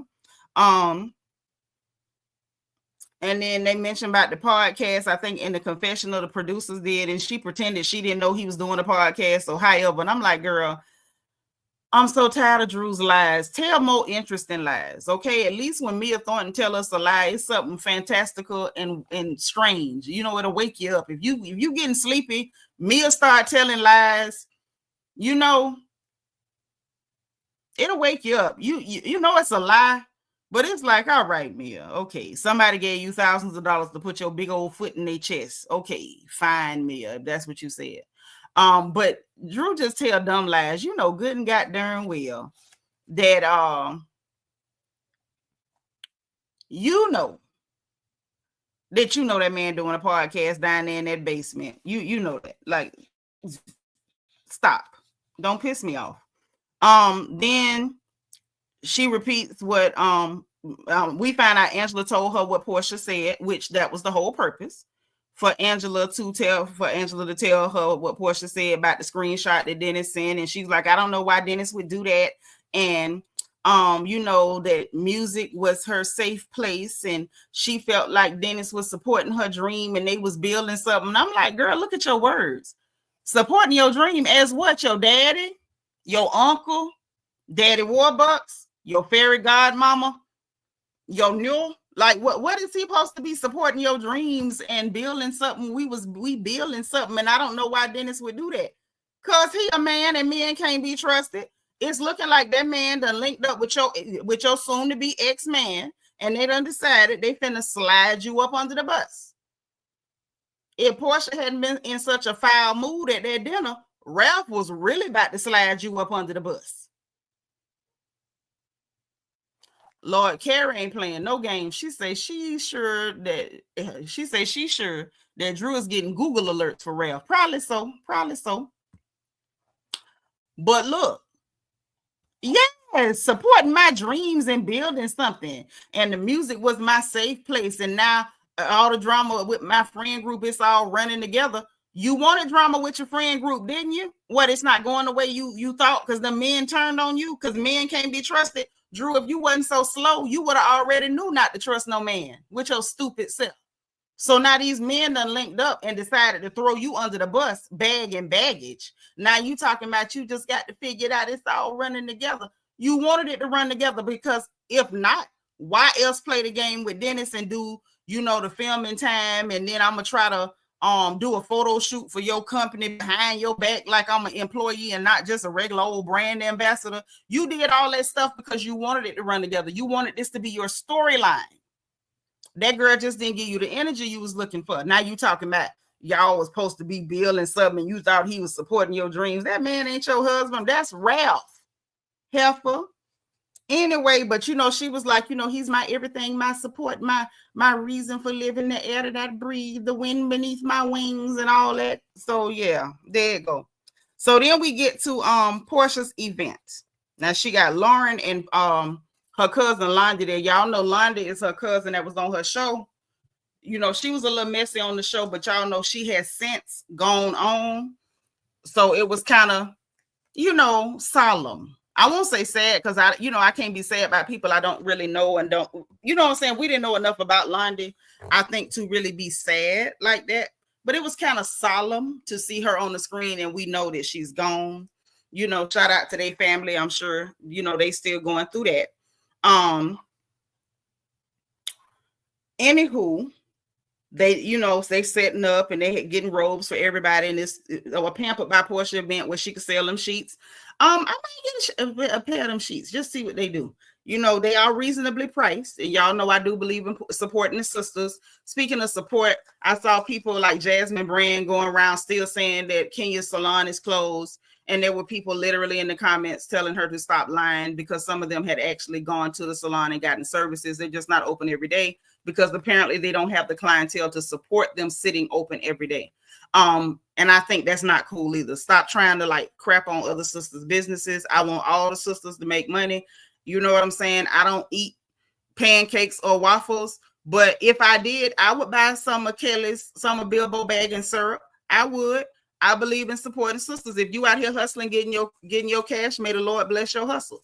But that it is what it is. But yeah, honestly, I might get some of them sheets just so I can say I bought some. I support it. I try to support everybody. Peanut can tell y'all that. I will literally try to support everybody if I can.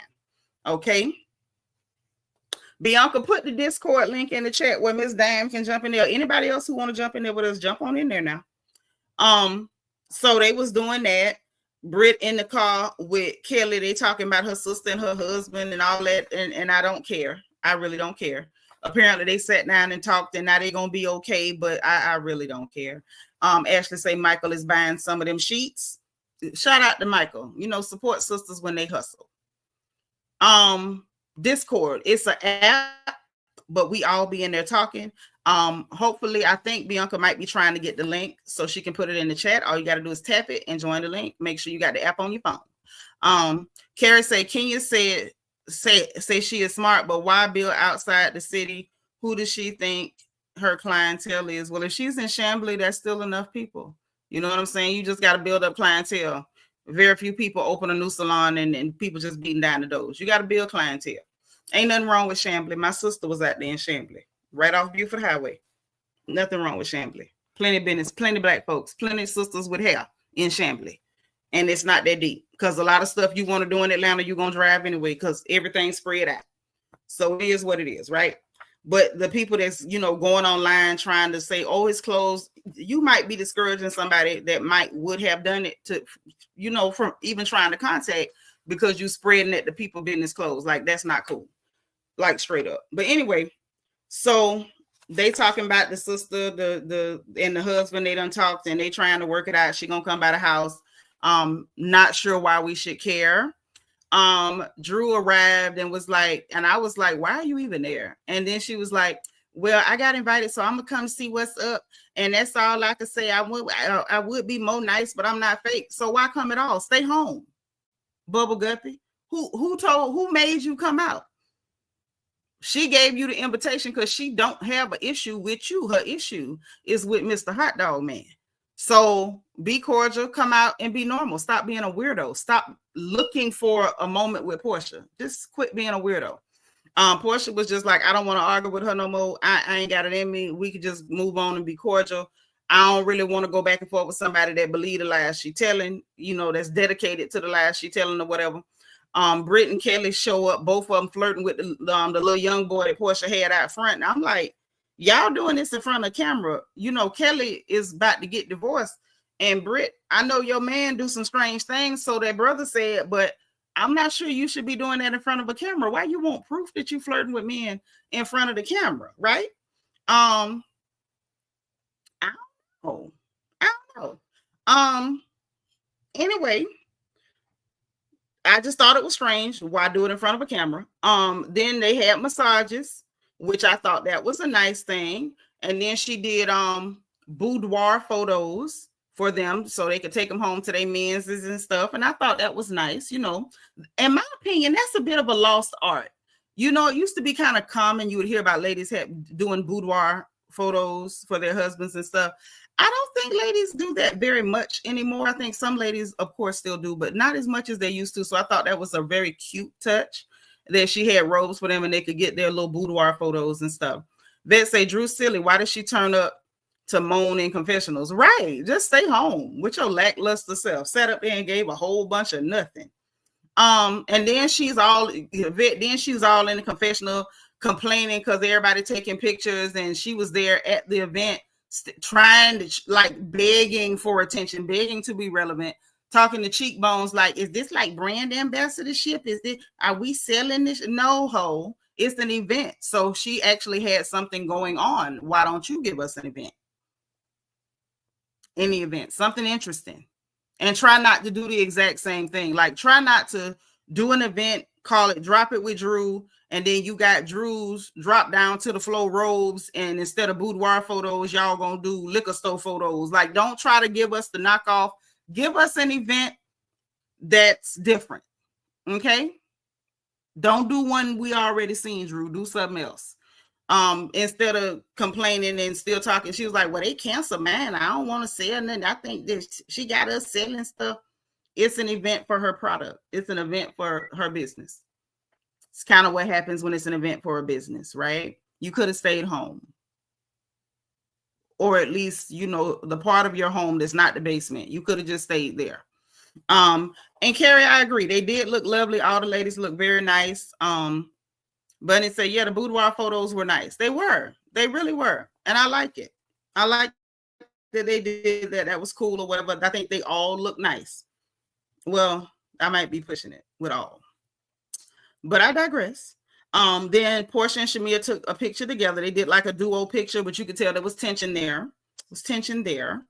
Porsha was kind of being like, you know, like I said, that kind of cold, nasty. Like, she wasn't finna give you nothing, but, you know, let's go through the motions. And I think we're seeing a lot of Porsha giving us going through the motions.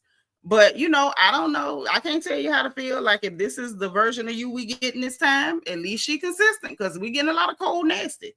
So then we get Kelli and Shamea. So Kelli takes it on herself. She's being the Ashley of the crew. That's why I say this is an Ashley and Giselle moment. So Angela / Giselle done sent Kelli / Ashley to pull Shamea off to the side to feed her the stuff to get the mess going, because they fed it to Porsha and Porsha being too calm. So, well, let's feed it to Shamea. She'll jump. She'll take it. She'll jump. So then Kelli pulls Shamea to the side, and Kelli tells Shamea that basically that Drew is still talking about you is Porsha's lapdog. Hey, Miss Kaiser, so say thank you for being 140. Shamea didn't like that Angela said what she said to Porsha, and Porsha didn't come tell her. She was like, can't nobody talk about my people, you know what I'm saying? She should have came to tell me and this and that. The girl got all kind of stuff going on. She got a whole husband that she married, and she not really sure if that's that man's real name. She know that's the name on his business, but she know every time they went to that airport, he had to go get in a other line. They had to other him to even get him on the plane to leave the country. She don't even know if the man she married is that's even his real name. Why would she have the energy with all that going on with Dennis and Simon and PJ and Drew and her mama and the house and the court and the cease and desist and all that? But she need to make out time to come repeat to you what somebody said. Hell, you know what you said, Shamea. You didn't need her to come back to tell you what that girl said, what you said. Why you said it? Hey, Janice, you ain't getting, YouTube do us dirty over here. They treat us dirty. Yes, the gizzard and it. That's the quickest way to get the ratings low down in the sewer, pun intended. I agree. Karen says, Kelli told Shamea that as soon as she heard it on film, was the second time. There you go. So then they went to do the meditation. She pulled her to the side, and they had one more like little exercise or thing, activity to do, if you will. And so they had Lauren leading them in the meditation and hitting her little sound bowl, and everybody lean back, close your eyes, release this, release that, let it out. And I'm like, oh, this release. What, y'all got gas? What y'all releasing? I'm like, I don't understand that version of meditation, but shout out to you if it keeps you mentally healthy. If it keeps you mentally healthy, then shout out to you. Janice says she called ice on him, period. I mean, she didn't really have to, but if she did, shout out to her. Shout out to her. Because if she was illegal, he'd have called ice on her. He was doing everything he could. He just didn't have nothing he could do. So don't think for 1 minute, if her papers was bad, he wouldn't have called Tom Hope and them on her. Goose and Gander. He was online running at that girl 100 miles an hour once he realized she really was divorcing him. Peanut saying, she ain't got to come tell you. You want a heads up that you caught? Right. Girl, bye. Bunny say trying to divorce a grifter in the public eye. Right. But that's what I'm saying, Bunny. If she going through all that in the public eye, and y'all know y'all done drug the skin off her knees on social media, she got all that pressure, all this stuff going on. Why would she take time out of everything that's happening? Let's put all that on the back burner, because what's important is giving Shamea the heads up that the girl she was talking trash about me to came and repeated it. Like, that's priority. Okay. Moving right along. So everybody laying back, they, all the stuff. Everybody's kind of giggly, having a lighthearted good time. Porsha trying to keep the vibes. You could tell her energy ain't where it ought to be after Angela dropped the bomb and the lies mixed together on her on tennis day. But Porsha been like trying to just go through the motion. She just keeping everything moving. Like, she ain't trying to address nothing but Uncle Ben, his whole grain rice, his ID with many names on it, and that stuff, and his all his plethora of ceases and desists. Like, that's literally what she dealing with. That girl ain't trying to really address nothing. You might get some cold nasty because she see what it is, but that's it. That's really what it is. And so Shamea sitting over there mad. She fuming. Everybody laid back, chilling. Shamea sitting up, propped up on her hands, leaning back, looking around like this. What you doing all that for? Because at the end of the day, she heard what you said about her. She ain't acting up. She's not messing up the vibe. Her energy is off, but it's gonna be off if you hear that your girl talking trash about you, right? There you go. And anyway, it is what it is, but she kept it going. Shamea sitting up looking for a fight. So Kelli get up and run down there with her because she knows she the one got her hyped up in the first place. So they giggling and talking, messing up the moment, trying to get a moment. And Porsha get up like, shh, y'all, come on. And so she went back to doing her meditation stuff and leaned on back. And them two, you know, sitting down there, and Shamea's like, well, I'm not laying down because I'm not comfortable and I'm not at peace. And she might not be at peace either. What you trying to mess up the vibe for? If everybody having a good time and you chilling, if that's really your girl, talk to her later. You ain't got to try to mess up her event. She wanted that moment so bad. So then when they get to sitting up after they done did all the layback release and all that, you know, relax, relate, release, all that mess, then they sit up and Lauren leading them in this whole thing of, you know, if you want to say something, ask the person, do they have room to receive what you about to say? And, you know, if they can handle that, then you tell them what you want to tell them. So we got the whole, you know, Porsha and Angela moment. Angela like, I appreciate the apology and everything. We can move forward, blah, blah, blah. Kelli jumps in. See, Angela's playing the Giselle. She can jump in and act like, oh, I'm making peace, I'm moving forward, because she done already activated Kelli to run the mess. So then Kelli jumps in. Oh, you know, I just feel like Porsha and Shamea need to talk. You just got to saying Angela need to mind her business. You just talking. You full of bluster. Because you know that wasn't none of your business, but you keyed it up because you wanted them to have a big blow up. And it still didn't happen because I don't know what this energy is from Porsha. Porsha is not giving y'all explosives this season. Like she definitely serving cold nasty, and she not giving y'all the blow ups. Like she say what she say and she keep it pushing. Now Janice said the crazy part is she not the show she thought she was that girl, and she not, and she been run through. Who? Like literally everybody on that show was dealing coochie but Cynthia that I know of. And I don't know about Angela, but the rest of them got reputation for dealing coochie. So who you talking about? Bianca say, this is where I didn't agree with Shamea. If she wasn't feeling it, she should have excluded herself from the dang meditation. That pissed me off. But she wanted a moment. She don't mean, I'm telling you, her and Porsha, they don't mean each other no good. They are the same people. I don't know when y'all are going to get this. Karen say, Shamea's giving move over. I'm Center Peach. Right. And it's like, girl, you doing too much. Yep. But the thing is, it's like sometimes, like if the people already on your side, they already attacking your friend. You know, you doing a JT to her Carisha. You find that the people don't like her. You gonna throw a little salt in it, keep it going. Why be extra? The people was already attacking her. Like you really exposed yourself when you didn't have to. Bianca say, but Cynthia, the one folks don't like, know the game and went through it. Let people mess up her friendship and say, I don't like when the group try to divide. Yep, I said that too. I'm like, that's crazy coming from you because you was with it. Oh, talking about Porsha. Well, then which one of them ain't ran through? What are we talking about? Shamea done did her time whole hopping. Brit Edie was on whole cornucopia websites. I heard a couple things by Kelli. Who else on there that we know about? Like I say, Cynthia, the only one. And I don't know too much about Angela. I ain't heard much about her, to be honest. So I'm going to say Cynthia and Angela, the only two that really don't have no whole facts. All them hoes got whole facts. All of them got whole facts. Kenya too. Say, yes, they both was to be the head peach. Well, her and Kenya?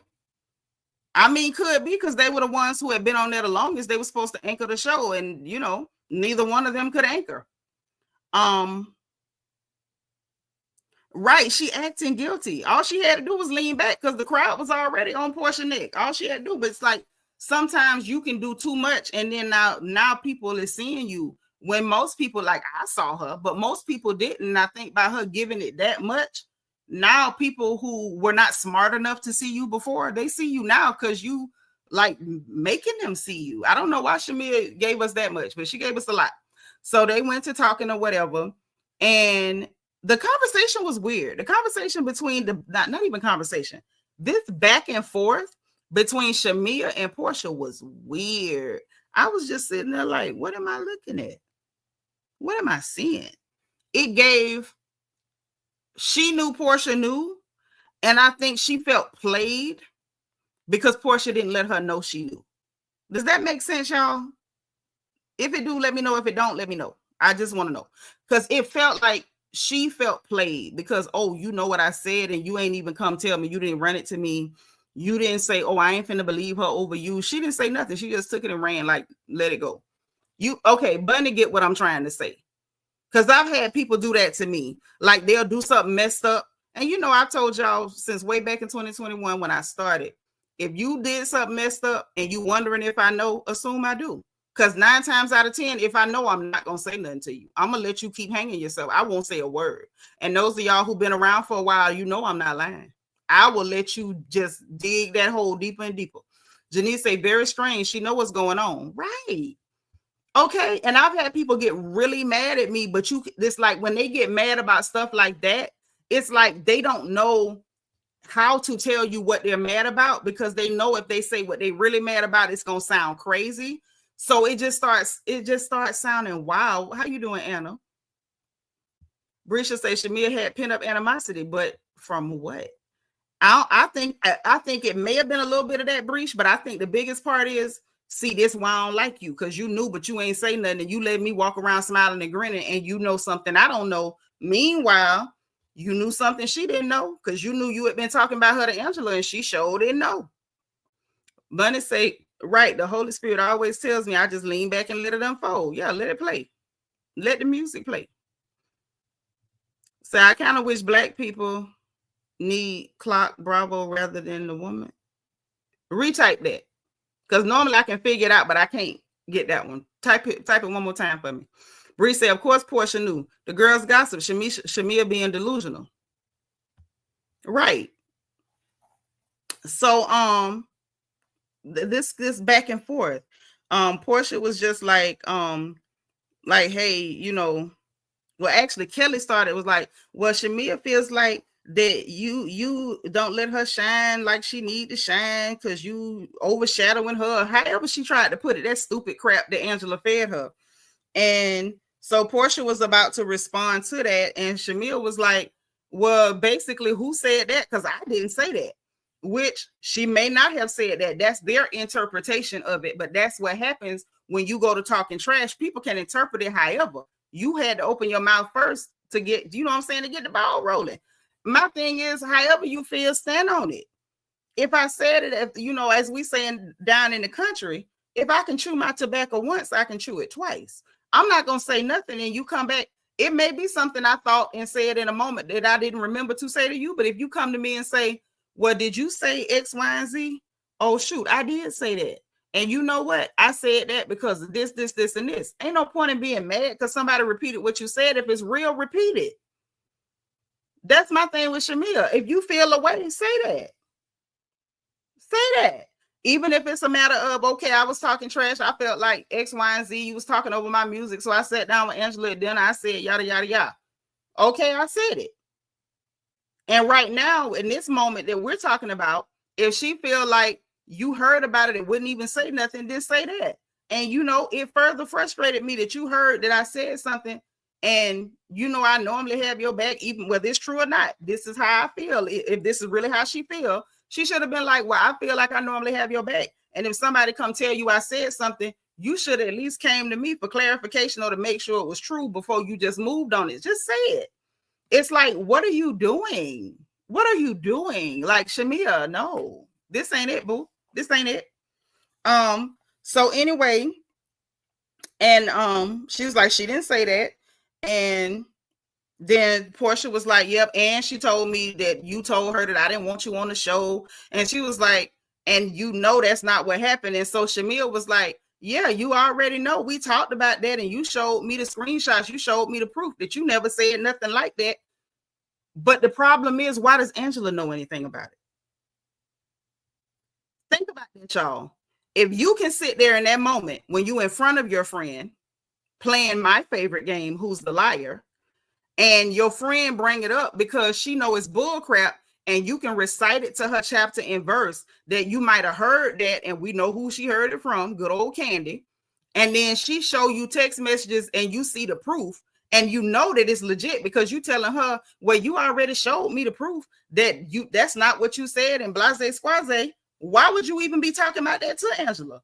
If you know it's not true, why you still talking about it? So you still holding on to something that you don't even believe to be true.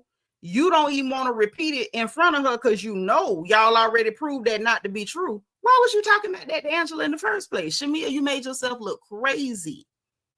You made yourself look crazy.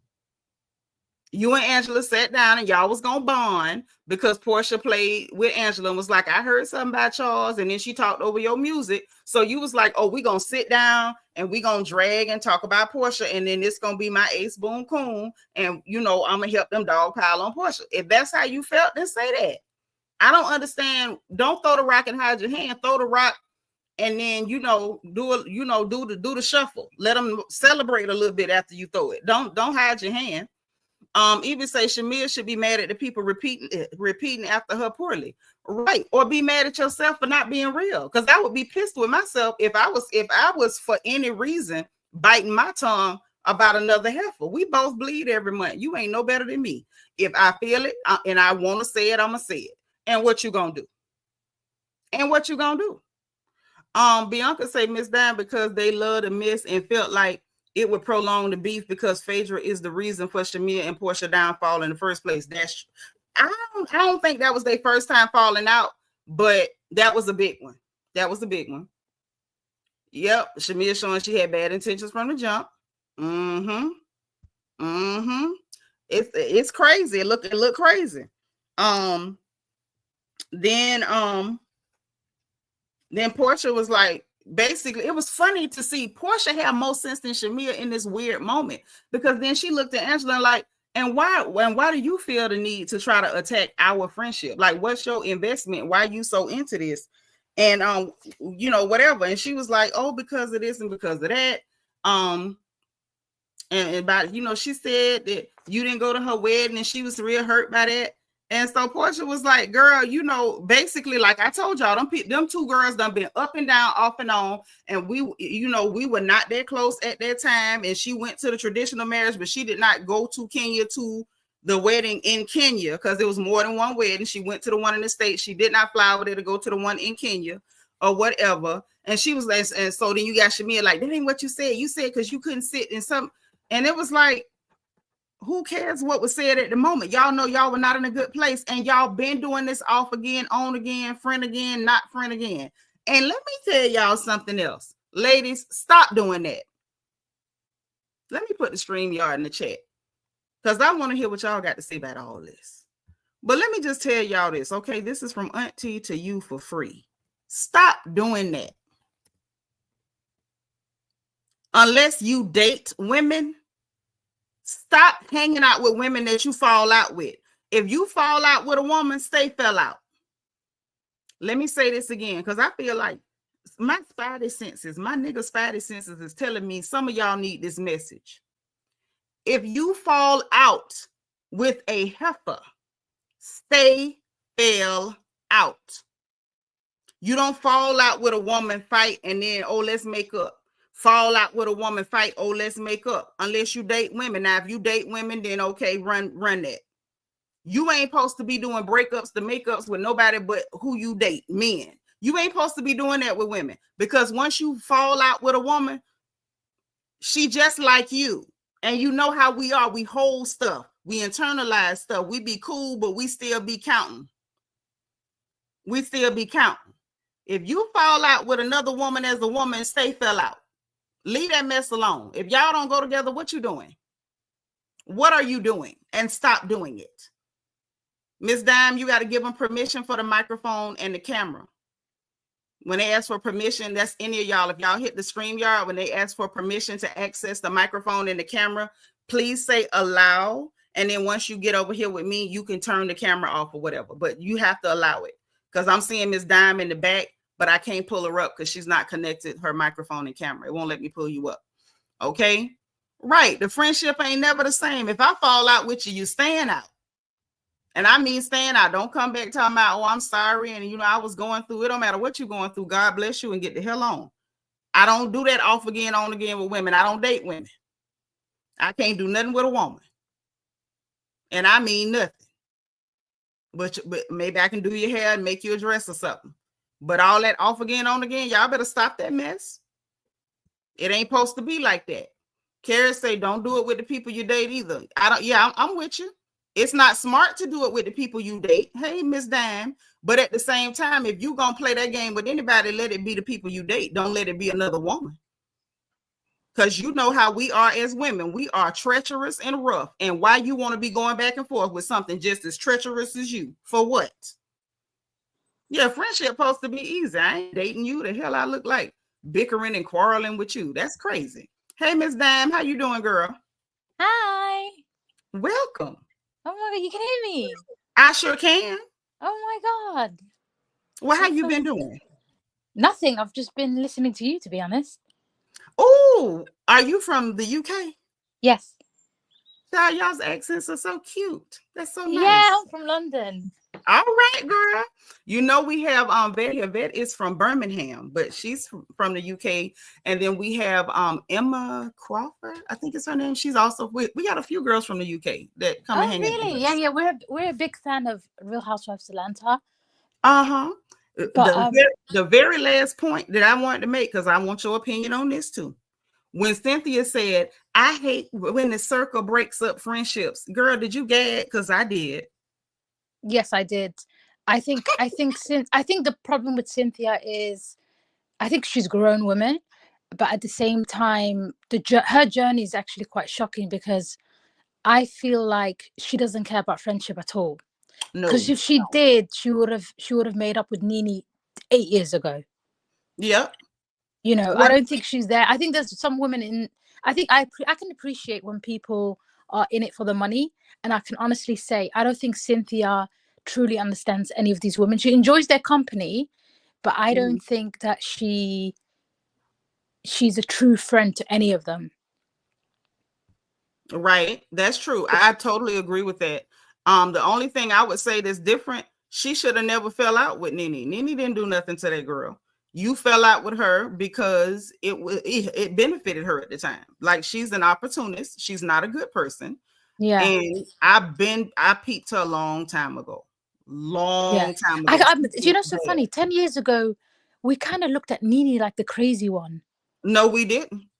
Because do you remember at the time when Nene was getting really arrogant with like, I'm a rich bitch and all of this, and we thought, okay, you're doing it too much.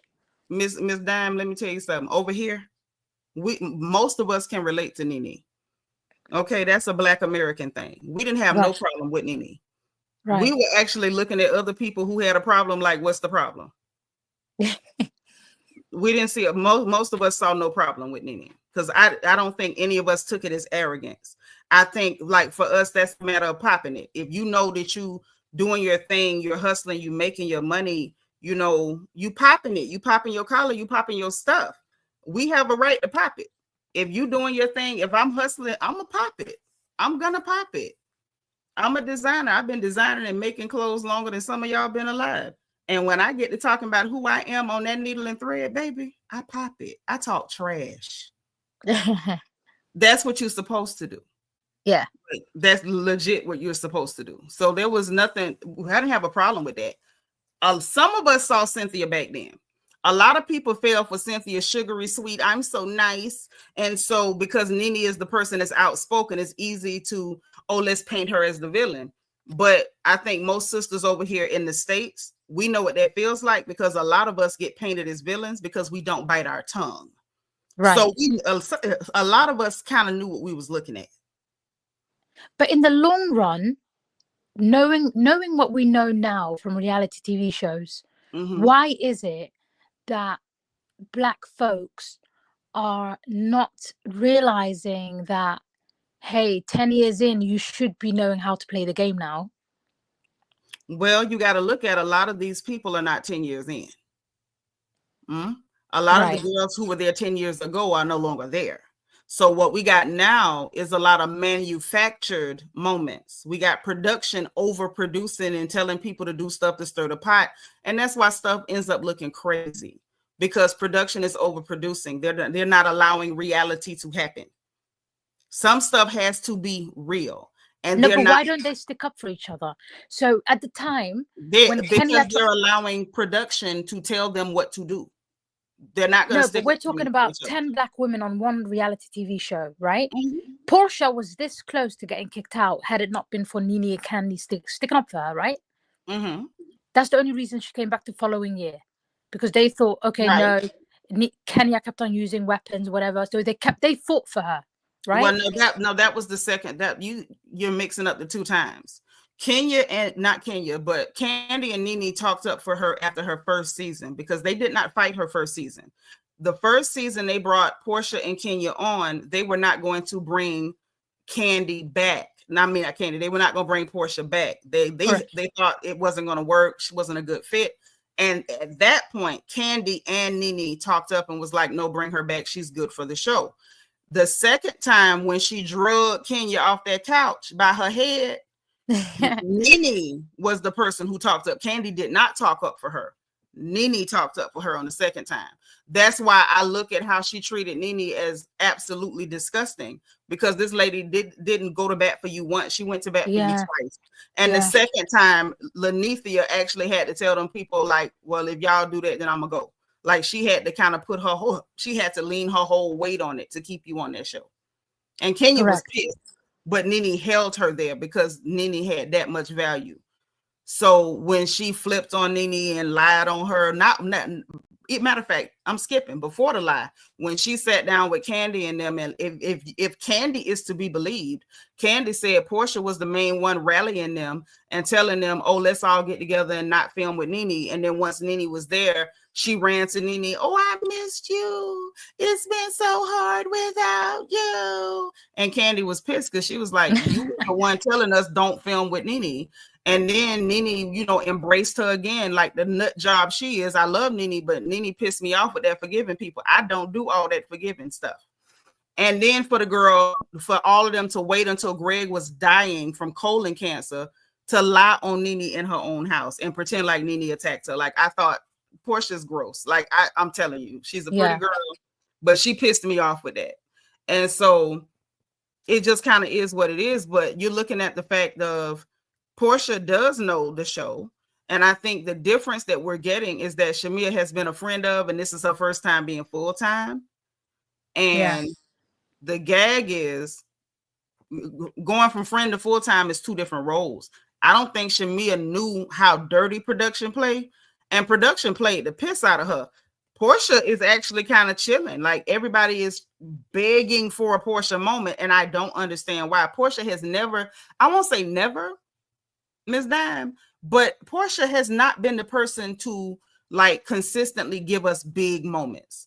The big moments a lot of times came from the Kenyas, the Nenes. Sometimes, mix in a little Cynthia here and there. Sometimes not a lot with Candy. Candy's giving us some, Yeah, I think she wanted to take a seat back and thought there's 4 new women anyway, 3 new women. So she probably thought, I don't have to do as much. No, that's not what's going on. This ain't I ain't got to do as much. This is a whole different attitude from that girl. Porsha is not Porsha's not showing us the same Porsha. No, but I feel like Porsha's always been consistent. You don't think Porsha's been the most consistent with her shenanigans? Over the years, yes. What I'm talking about is this season. This season, we're not seeing the same Porsha. She's a lot more quiet and laid back. Yeah, we're getting a Porsha that seems a lot more serious, more calculated. Porsha has always been kind of funny, ditzy, flirty, play too much, twerk, shake your booty. Like, that's who she started giving us after she divorced Cordell. And that's who everybody grew accustomed to. That's what everybody thinks is predictable. This is what we've been expecting. And this season, that is not what Porsha's given us. Porsha's not giving us the explosions where she gets mad when she finds out stuff. It's like a simmer. She hears it and she changes her frequency toward people and she gets standoffish. I think she doesn't want to give anyone a moment, I reckon.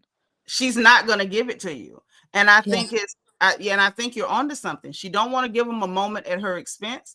And I think the other thing is Uncle Ben is stressing her out. At this moment, you got to look back what was happening at the time. That's when Simon was on social media like every 30 seconds. Porsha. She was like, if I got to deal with, Father Time, I'm not going to be tussling with y'all. Can I ask you something? Of course, girl. What do you think of this theory?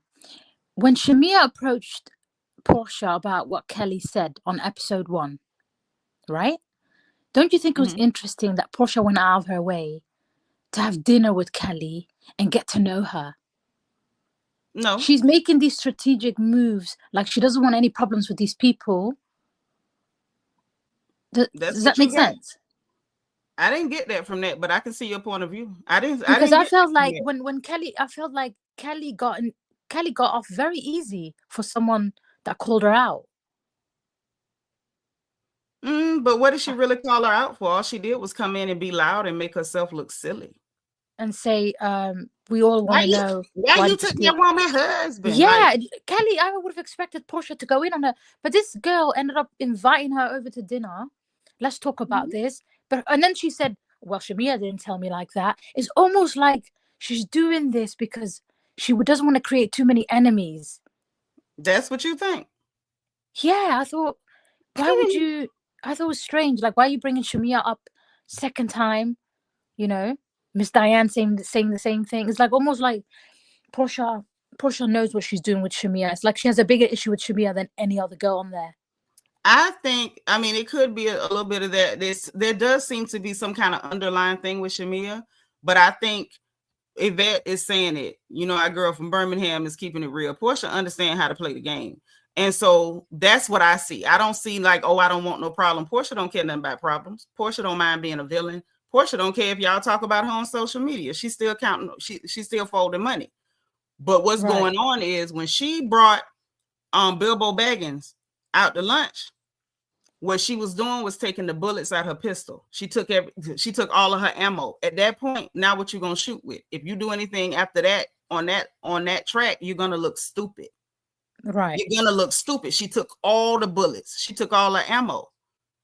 And then when Angela tried to wake it up because she didn't want to go back and forth with Bang Bang Sleazy no more, Porsha didn't even let her load the pistol. She was just like, just looked at her. And Cynthia was like, would you like to answer that? Because, you know, she's a producer puppet too. Would you like to answer Angela? She was like, I'd like Angela to kiss my A. Nice and easy. Slid it to her. I say, wait a minute. I think that's what's throwing me is the fact that I don't know how to say this and make it sound nice. I've never seen Porsha behave intelligently. Is that wrong? I mean, I don't want to say intelligently. I've never seen her be able to like think her way through a moment, like not even get she caught has up come a long way. Yeah, but this is spooky. Like we've never seen this, you know. I think she's just acting like she's better than the rest of them. How did you get that? Because I didn't get that. She's the only OG so far. She knows all the girls can come for her. She knows her position now. She's 10 years in, 10 million followers. Like, yeah, I think giving that. It's not giving she thinks she better. Not and she's still going down to the pool twerking and throwing money. It's not giving that. It's not giving I think I'm better. Not when I get down in the gutter and throw and pop booty cheeks with you. It's not giving better. You don't think it's subtle? No. She's doing it very subtle? No. No. At all. This heifer is thinking.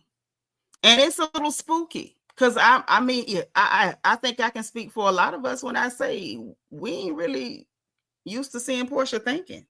Porsha thinking. Like, you know, I ain't being rude or nothing, but I'm not used to seeing Porsha think. I mean, she's grown up.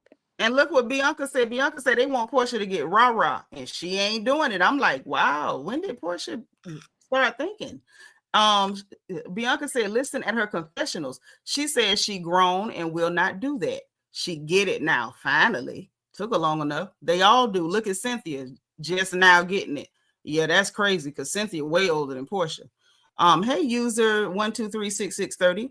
Porsha don't care to beef with them girls. She was dealing with Simon crap. Yes, and misspell your cuss words, Betty. Evie says Porsha ain't dumb as she play. She ain't the brightest, but she ain't dumb as she play. I agree with that. I think Porsha is proving that she's not anywhere near as dumb. And maybe with all the stuff with Simon, maybe she don't have the energy to play dumb no more. Like it take a lot of energy to play as ditzy as she's been giving us. Maybe she don't have the energy to do it.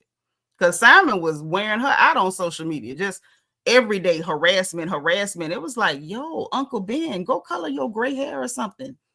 Do something. Why are you online every 20 minutes? Oh, yet. Yeah, Yet. I think it's correct what they just said. Giving the disengagement, the blank stare. Porsha's always been fun and ditzy, but this is definitely a different vibe. Because when Nene started disengaging and giving them that blank stare, it was the same reason. Because Nene was like, I see what you're trying to do, and I'm not letting you do it. And I saw like back when that was happening back then, there was some goofies online. It was like, oh, Nene acting like she better. No, she not. She just see the game, and she not finna let y'all play her. She's not gonna let you get your moments where you can. I hope Miss Dime connect back. Get your moments where you can kind of chop and screw the editing and make it look like I said this or I said that. Nene would just walk out the scene. At least Porsha ain't started just walking out the scene. Well, she walked out that birthday scene. That was a trip. Miss Dime, if you connect your stuff back, girl, come back. And anybody else, come talk. I don't know why y'all being so quiet, because you know if you stay too quiet, we leaving. But this version of Porsha, I'm just like, I don't know what this is. It's a little different to watch. Still not really digging her like that, but it's different to watch. When it comes to Angela, it's like, girl, you not Sheree. We picking Sheree with all her stuttering and stuff. Spring, summer. We picking Sheree, but she ain't no Sheree. She's not Sheree. Sheree would have did this smoother than that. Angela was kind of like,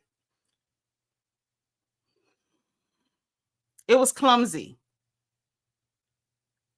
It was clumsy. Very clumsy. Yet say Kenya was doing it with Brit up to the posters, right? That's a good point. Yet Kenya was giving Brit the same energy, like you acting like a nut and I'm gonna play it cool because you trying to get a moment. You need a moment. I don't. Definitely. Oh, Miss Dime is back. Okay.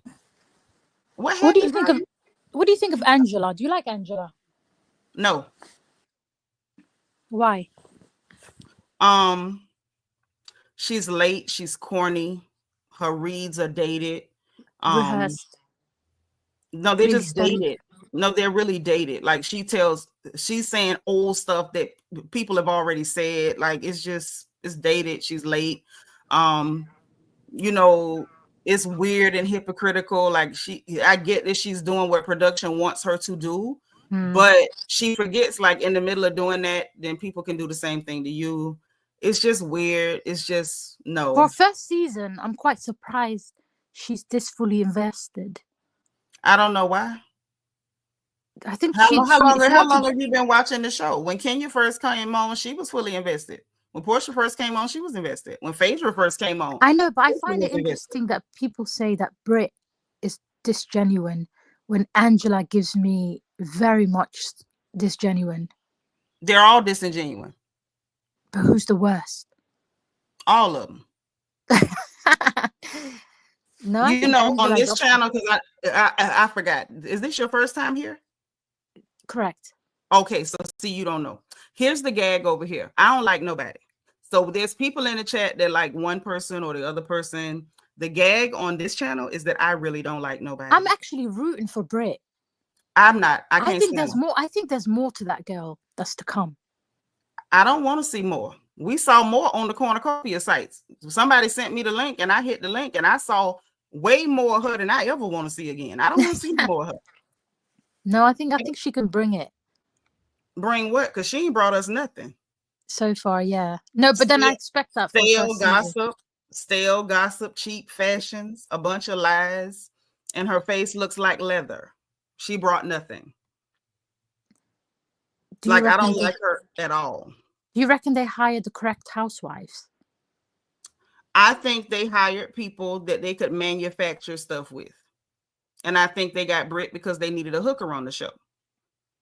They had Mia as the hooker in Potomac, and so they needed a hooker in Atlanta because they want to declass the black shows and make them look trashy. So they hired Brit because they needed a hooker. But Nene was a stripper. You mean somebody who stripped in college is what you calling Nene was a stripper? This girl is currently a hooker. When we met Lanicia, no. She was in her 20s, 21 or something. And in her 30s.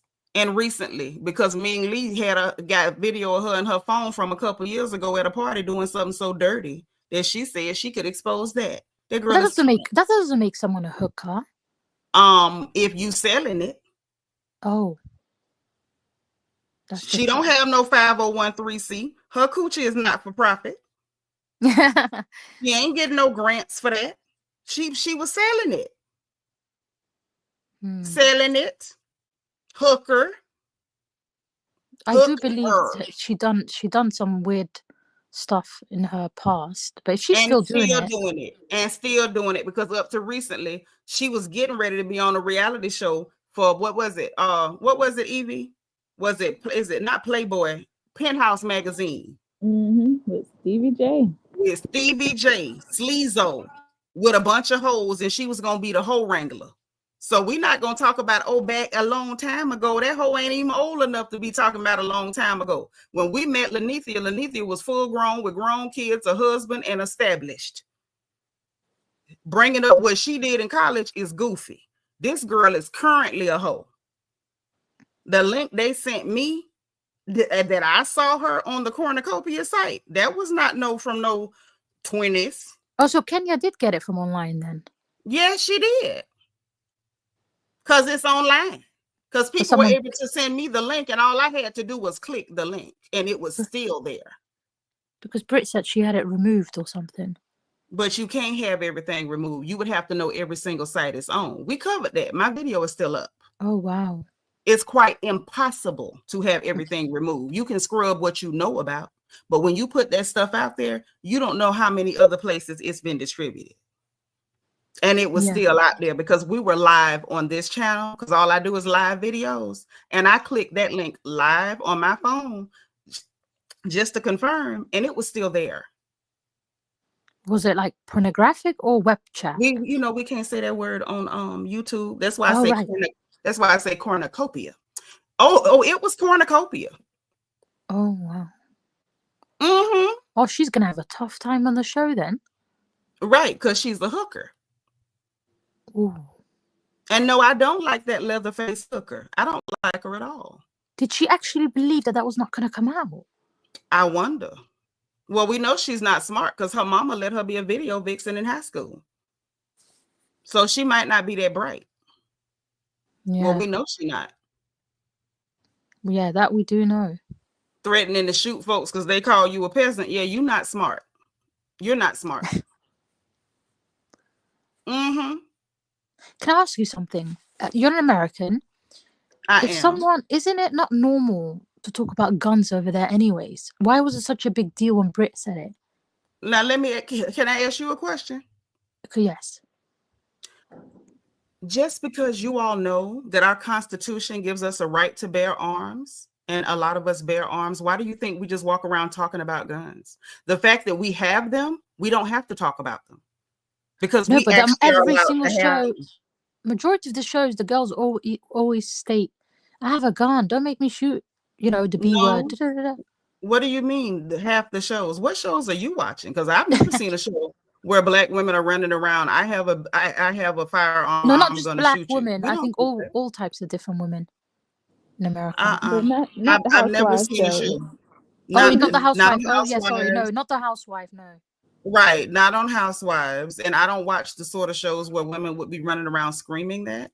But I just felt like, since you asked, I was just wondering, why do people in other countries assume that we run around yelling, we're going to shoot you, we have pistols? Like, we don't do that. I don't know who you heard that from.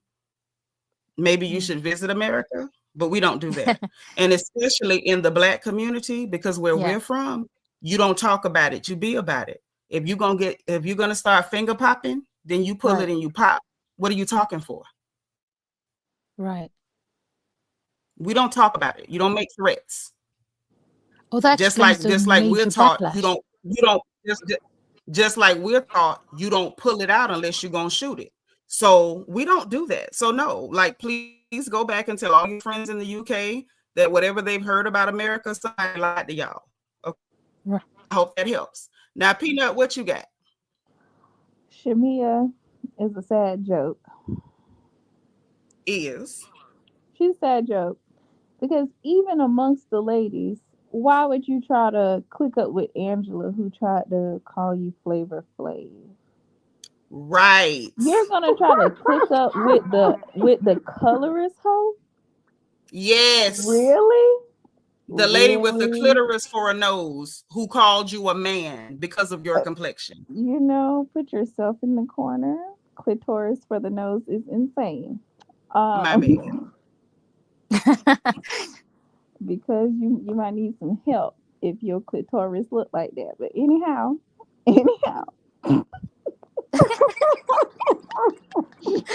Agreed.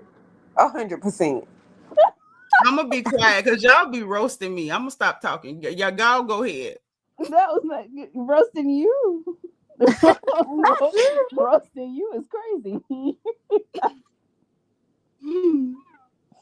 But Shamea is just like, that's why I don't watch the show, so I always catch up through the review. And that's really crazy that Shamea, you waited all this time to be a peach holder. Your husband finally gave you his blessing for you to do this. Right. For you to play yourself. You know, I didn't even think about that part of it. You sitting up talking trash with somebody who, you're right, called you a man because your skin is dark. Yeah, I was shocked about that. An ugly man. You know, we think of Flavor Flav. So to call you that, ain't like she even called you Wesley Snipes, which would have still been ugly. But she called you Flavor Flav. That's so mean. That's so nasty.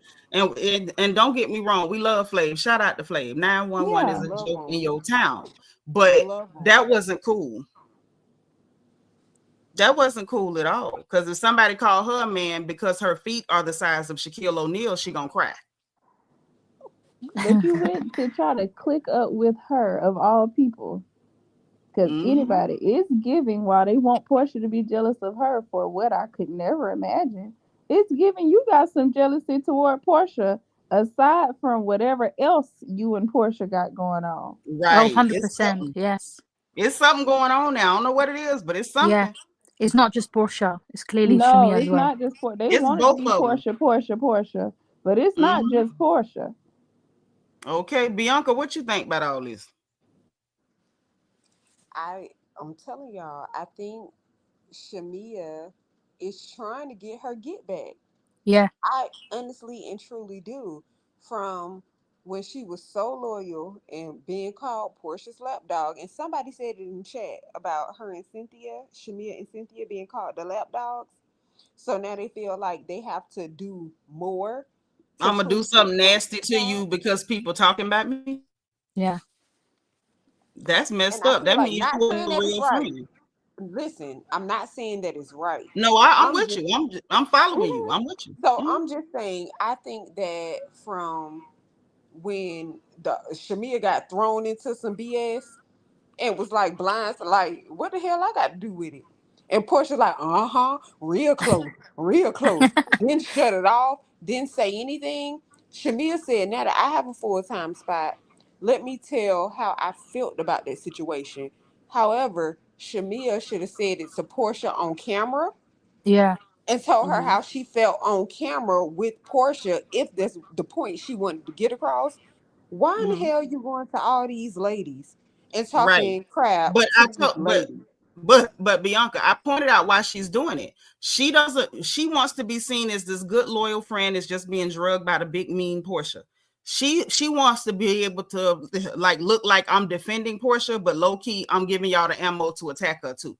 That's what it is. Like she's trying to, protect her own image while helping them dogpile on Porsha. Now, I could go with the she mad by something happened when she was the friend of the show. But don't you forget that while she was the friend of the show, she did some shiesty stuff to Porsha too. Or did you forget her showing Porsha text messages that time? See, Shamea has been gutter butt before. Like that, you know what I'm saying? I have watched her go down into the murky depths before. This is not her first foray into the abyss. Right. But when did she do that? Was it after it was some stuff? Because they've been up and down. They've been doing stuff to each other. That's what I was just about to say. Like you said before, two birds of a freaking feather. They birds of a feather. And like I said earlier, what up, Bree? Like I said earlier, I don't really want to really tell y'all why I feel like people, for whatever reason, for the real reason why I believe people will see Shamea and Porsha, who have both exhibited the same behaviors. I mean, the same behaviors. Yeah. But they will say, oh, Shamea's the good one, Portia's the bad one. I know exactly why y'all doing it. But like I said, I don't want to call it out because then y'all going to be mad at me. Do you think Candy was behind this by any chance? No. You don't think Candy told Shamea that Porsha doesn't want her on the show? No. It's a scheme that was ran by Todd. Right. This is just Shamea and Porsha. This is how they do. They're the same people. But I think the public at large, the people who like the echo chamber, the ones who go on social media and just repeat what they see everybody else typing, they have an image of this one is bad, this one is good. Yeah. They conveniently forget everything that Shamea's done. They will, I can't see you when it comes to Shamea, but with Porsha, oh, we can see the bad. And it's like, if y'all think about it for 2 minutes, you know exactly why they need Porsha to be the bad one. Yeah. You know why.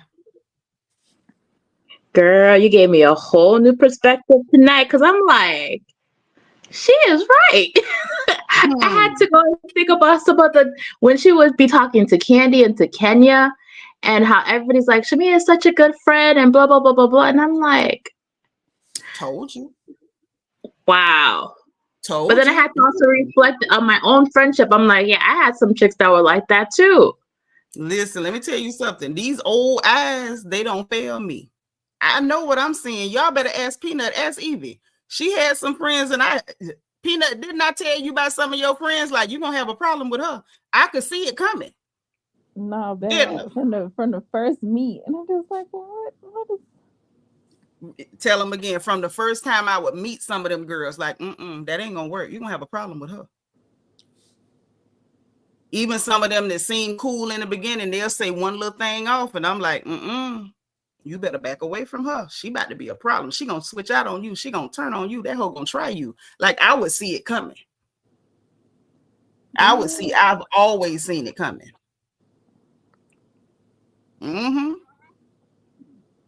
And you got to be careful because, hey, Brittany Janae, and she said she been saying Shamea ain't innocent, far from innocent, but it's a reason why. If y'all tell me why y'all think it is. People naturally will see Porsha doing the stuff that Porsha do, this trifling, but with Shamea, we don't see it. Y'all know. No, I knew Shamea wasn't a good one. But I'm just saying, the public at large, the people, the loud people online, why do you think they can see the bad on Porsha, but they conveniently can't see it on Shamea when they're friends and y'all are close? So obviously, how can two walk together except they agree? Why do you think they only see it on Porsha and not Shamea? Why y'all think? That my mom uses a term. She says sometimes you can't find, like, what did she say about some chicks? Some women are like cats. Once they do their dirt, they'll go ahead and cover it real quick and you will never see it. So Shamea was really good at covering her dirt. I can't get the analogy correct. I don't think she covers it well. Yeah, I think Porsha has a big personality, which dims Shamea's light, I guess. Y'all really believe that? So y'all don't see what I see. I'm gonna be quiet. I ain't gonna say nothing. If one of y'all had saw what I saw, then I was gonna say it. But I'm gonna be quiet. See, now I don't want to say it either. What is it, guys? Thank you, user 1236630. Thank you for saying it. Because that's Porsha's what this beautiful. is all about. Yeah, no, this is. You think it's to do with looks? It's pretty punishment. This is it's what this pretty is. Text. It's the goddamn pretty text. Because you got two. Think about it. You got two trifling heifers.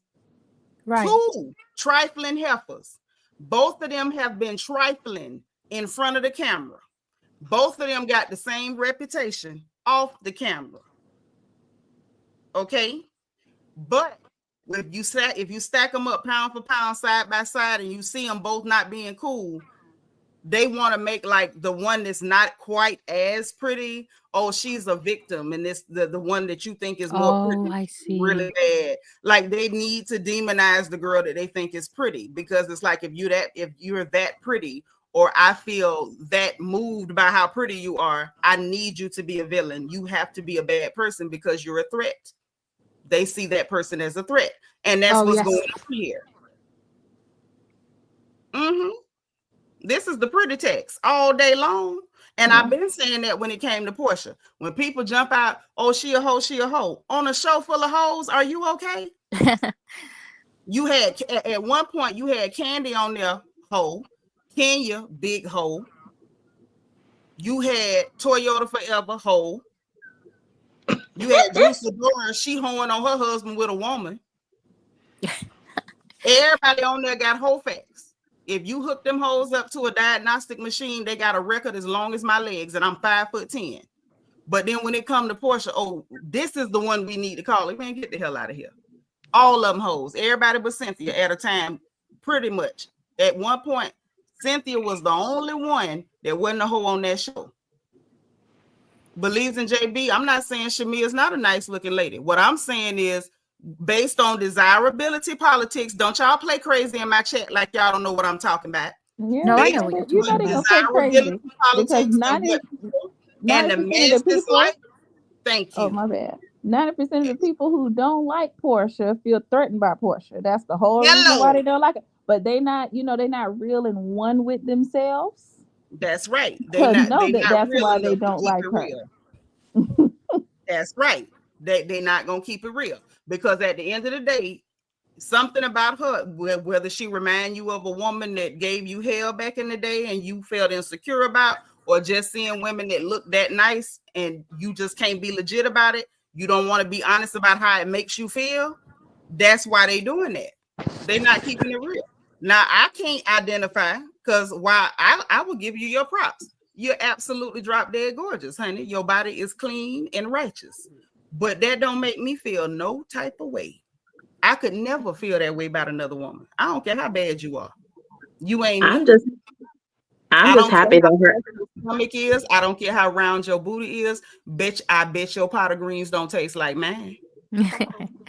I'm just happy that her anger management class has worked for her, because she would have been snatching some wigs this season.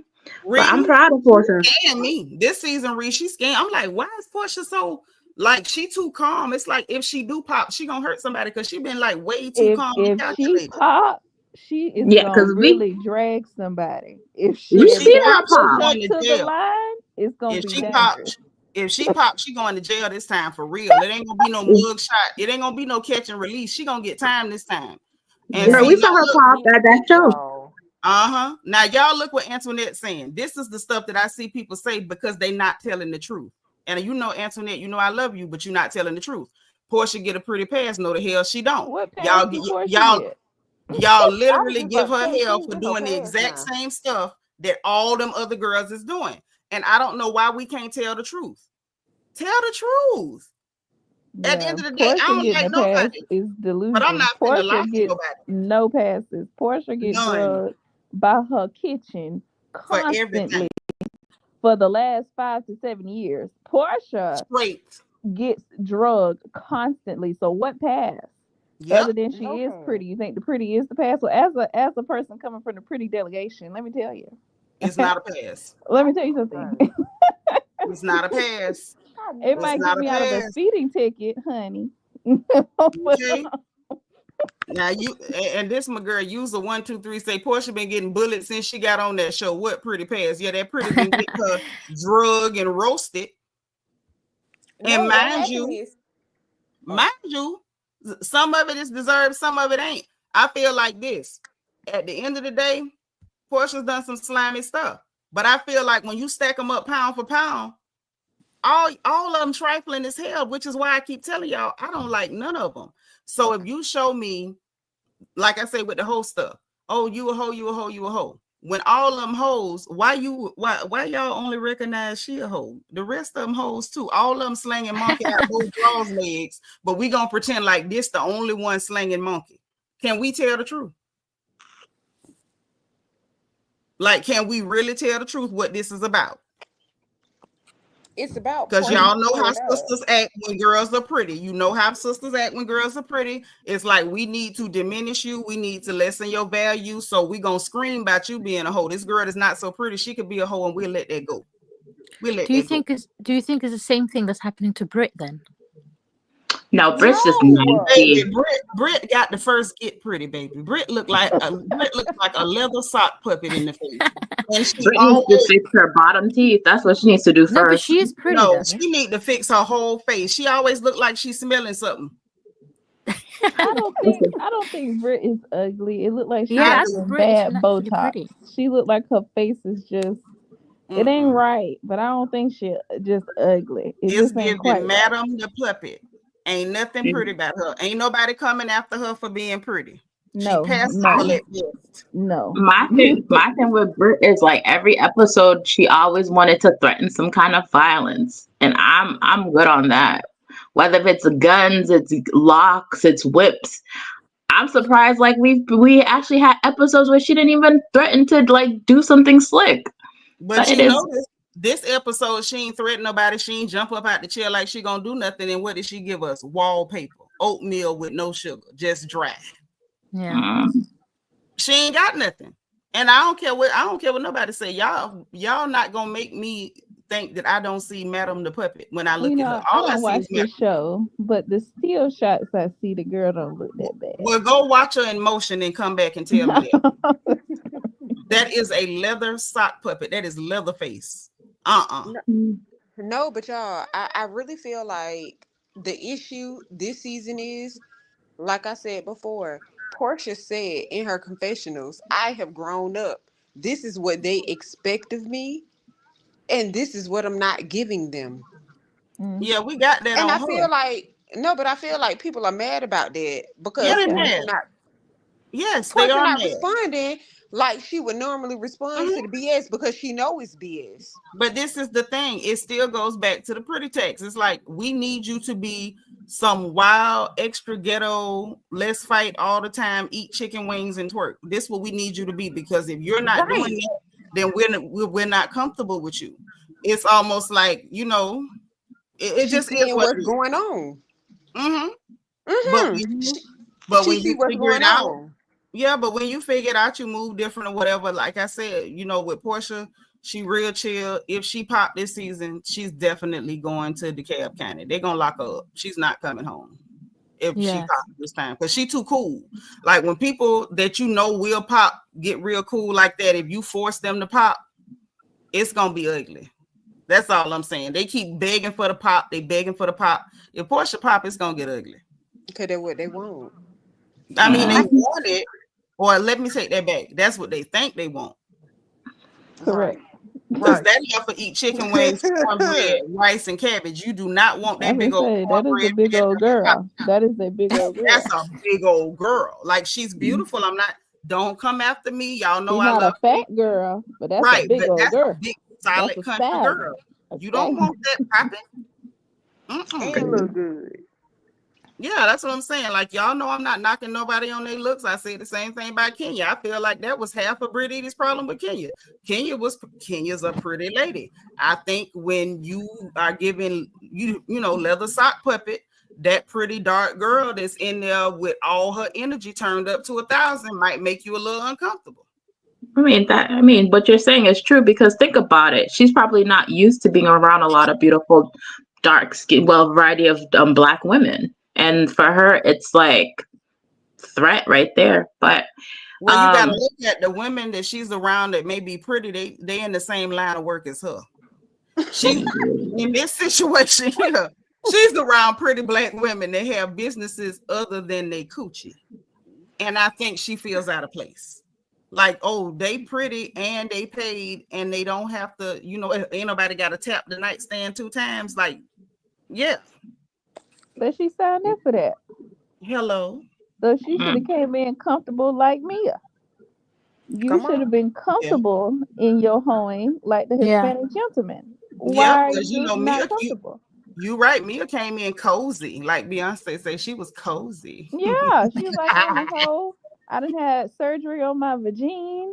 I am like, I came in ho, Merry Christmas. Yep, in the Waffle House bathroom. Baby, so she came in proud of her hoeing. So sure did. Yep, you're right. She came in with gutter juice still on her shoes.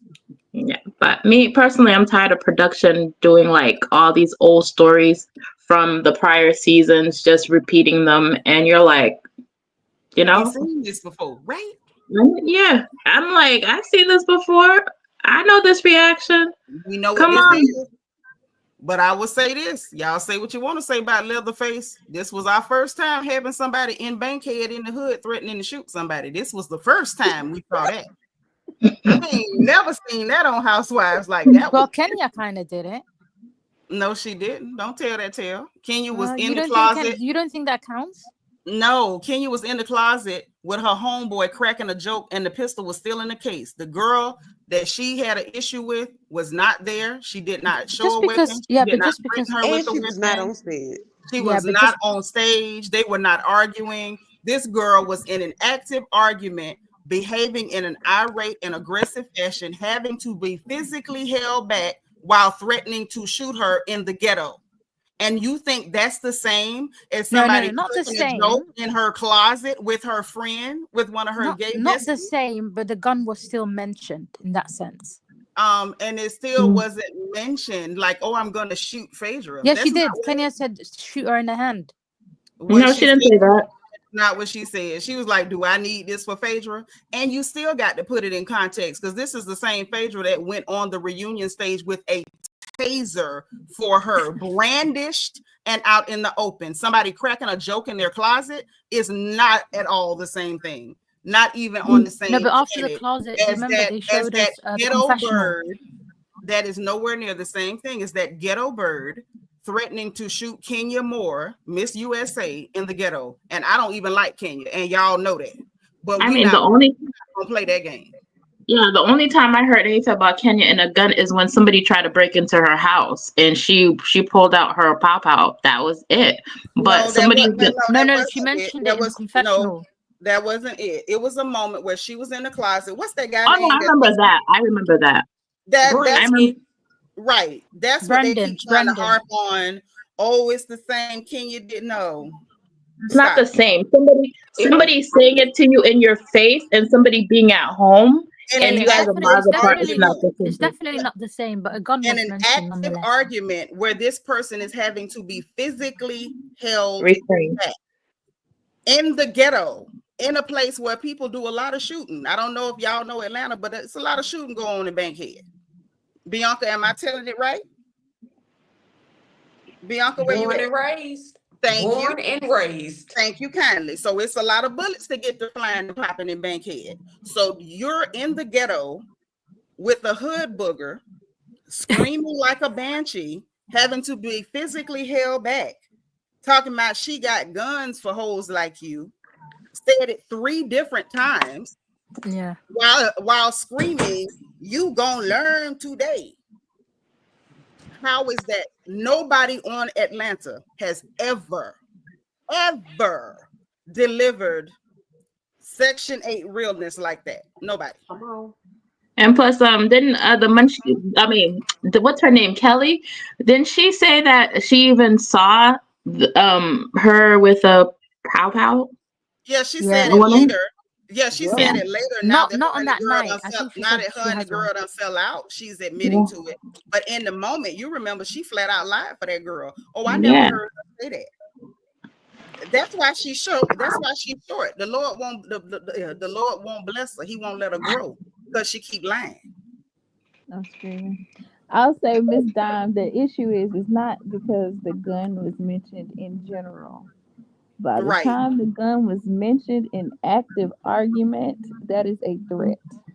Yeah, that is the threat. And it's not even that she just mentioned it. It's not like she said, oh, I got to go grocery shopping, bananas, eggs, bell peppers, pistols. No, she said, I have pistols for bees like you. So that was a threat. That was a terroristic threat, honey. The thing I don't understand is so many people say, I said Porsha, Kenya calls them peasant. Even Giselle said that. And she got her panties in a bunch. Like, girl, slow your roll. Let the chick get to know you before you start to be extra. You know what's funny? If she could get turned up and act like she losing her mind over something as simple as peasant, like that's so lightweight for RHOA. Come on. What you gonna do if somebody really reads you to the floor? Come on. What you gonna do? Are you gonna stab them? Ooh, we better run. That hoe might have grenades. Come on. She might have a flamethrower. Like, what you gonna do? You gonna have? Are you gonna have 15 Negroes from Riverdale Junction to come jump them at the next taping? Like, what are you gonna do? Yeah. Like, hood booger. And remember, even at Porsha's her birthday party in what was in Alabama or was it Tennessee? In Tennessee, she told Kelli, oh, "I got locks. Like, what do you have locks for? There's locks on the door. So, what are you really like bringing the locks for?" What I know is from the girls I went to school. Yeah, so you're gonna put the locks in the pillowcase and beat somebody with it? I mean, I know people. You know. You know what it is. She's a working girl. And you know, prostitutes play by different rules than us. Them hoes is rough, but hoes live a hard life. So, you know, when they get to having tussles with other working girls, you know, they might, they get a little rough now. They get a little rough. It seems like Brit's personality is either sex or violence, and that's all she got. Well, that's what happens when you be working the track. When you walk in the track, that's what you got. Coochie and pistols, apparently. That's about all you got. Here's the thing. Can I ask you guys something? Are you all Americans? Yeah. Yes. Right. So how the level of violence on TV, when is it enough? So if Porsha's one physical violence. Hold on. Let me stop you right there. What do you mean? Are we American in the level of violence? When is it enough? Let me help you before you go any further, because I sense that you about to make a wrong turn. So let me help you. First of all, number one, there is no when is it enough. This is reality TV. Sometimes real things happen. What cannot happen is the commission of crimes. Okay, that's number one. Another thing, we're talking about Black American people. We do have our own very specific culture over here, and mentioning pistols when you're arguing with somebody that you don't actually intend to shoot, or even if you do, that is considered a bit of a cultural moray. So it's not about, oh, when is it too much violence on TV, whether there's a TV camera or not. It is inappropriate while you bickering and arguing to start talking about pistols when ain't nobody elevated it to that point. So this is not about Americans and when it's okay to have as much violence, because if we're going to keep it a buck, y'all hold on. Because if we're going to keep it a buck, that your government does not allow y'all to have the right to bear arms, which is probably why they, rule y'all in a tyrannical fashion, but it's neither here nor there. Shout out to the Second Amendment. But y'all be having dudes over there doing mass stabbings. Because when I saw that, I was like, how you hold still for him to stab you? Why he stabbing that when I'm running? But y'all have a lot of stabbings. So should we say, as a citizen of Great Britain, like, when do y'all take the knives away? Because if we going by that, y'all shouldn't be allowed to have no knives. Y'all should be over there eating steaks with spoons. No, you misinterpreted where I was going.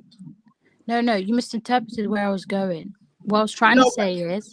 But no. I knew where you were going. I'm just stopping you because this is your second time where y'all are Americans. And what about, this is not about being American. I asked, this is about the fact that this hooker, this working girl, this good old prostitute is on a show with ladies who are housewives, and she mentioned shooting someone, and that's a bit of a problem for us. No, I wasn't talking about Brit. I was talking about all violence, right? But we're not covering all violence. We're talking about RHOA. Yeah, the violence that happened in RHOA.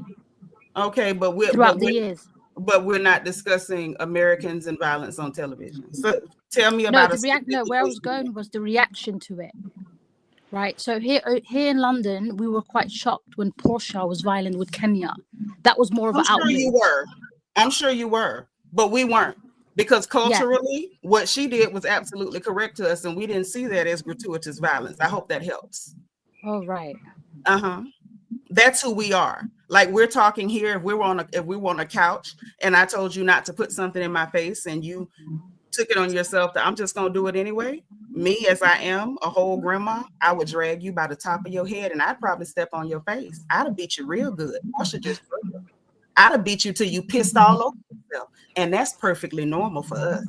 So I hope that helps you to understand a little bit more. No, it does help. But Bravo, at the end of the day, Bravo's a network, so they kept Porsha, right? But you literally are talking about an incident and our reaction to it. So I'm telling you about our reaction to it. What we saw, according to who we are here, we perfectly understood why that happened. Not that everybody condones beating the hell out of a pompous whore on television. We could absolutely understand why it happened, and we did not see it to be too incredibly unreasonable. Right. So I hope that helps. No, it does help. Okay.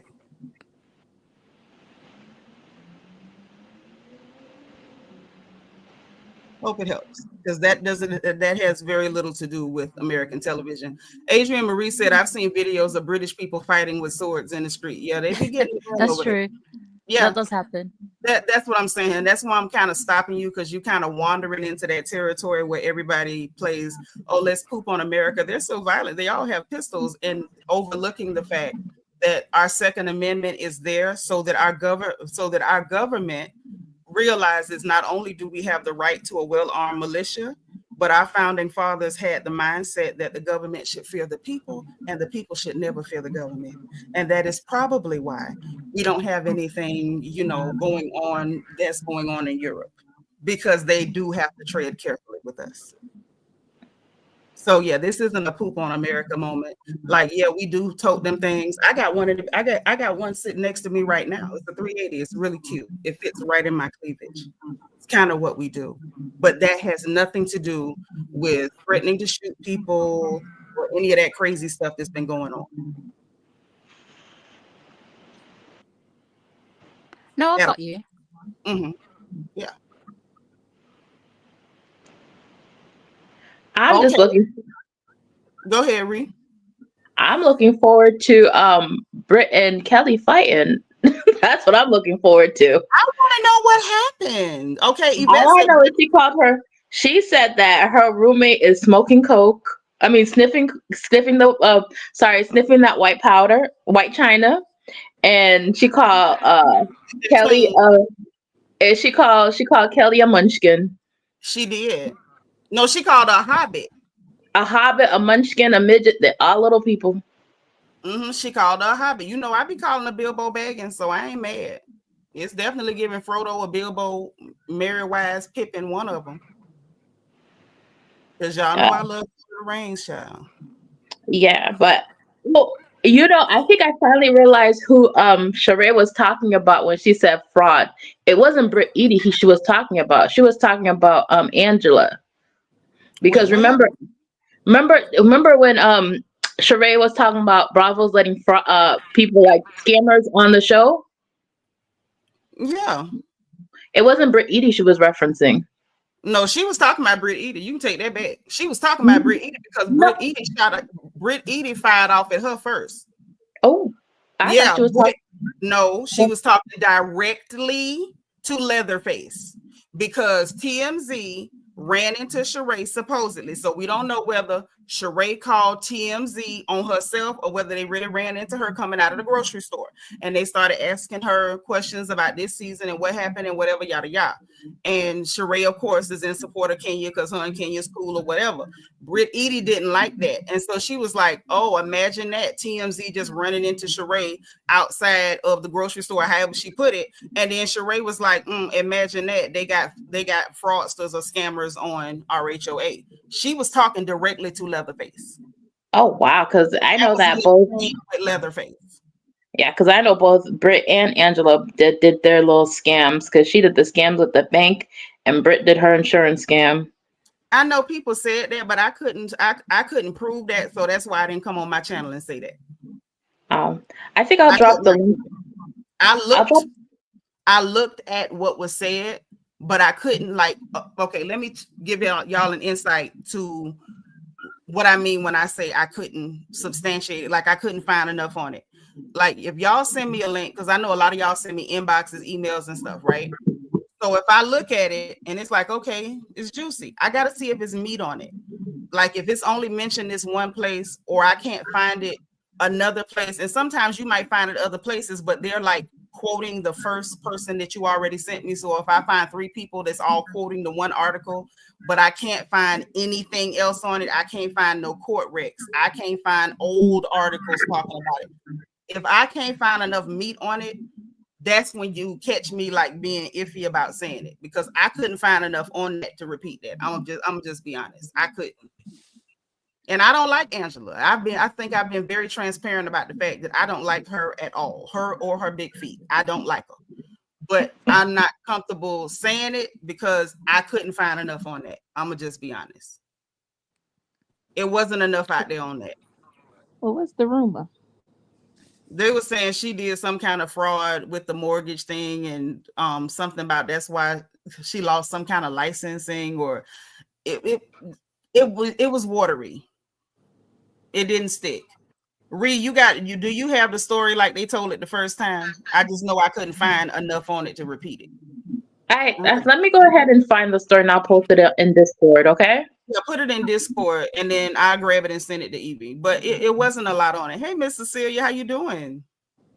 You had a back procedure. I hope you're feeling better. You got one in the morning. I sure hope it goes well.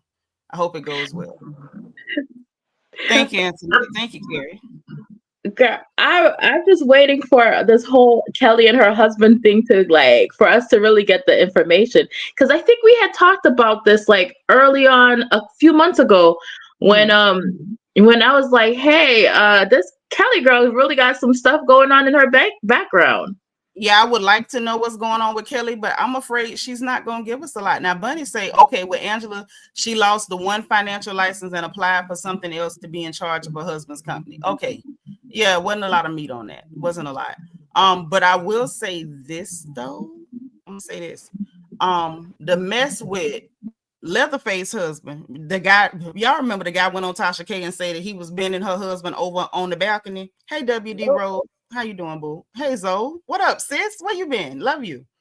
I think that's definitely, I think it's something to that, because everything else, Brit Edie done jumped online, making comments, subbing, the shade room, neighborhood talk, pick it up. Oh, Brit Edie said this in response to that. Brit Edie said this in response to that.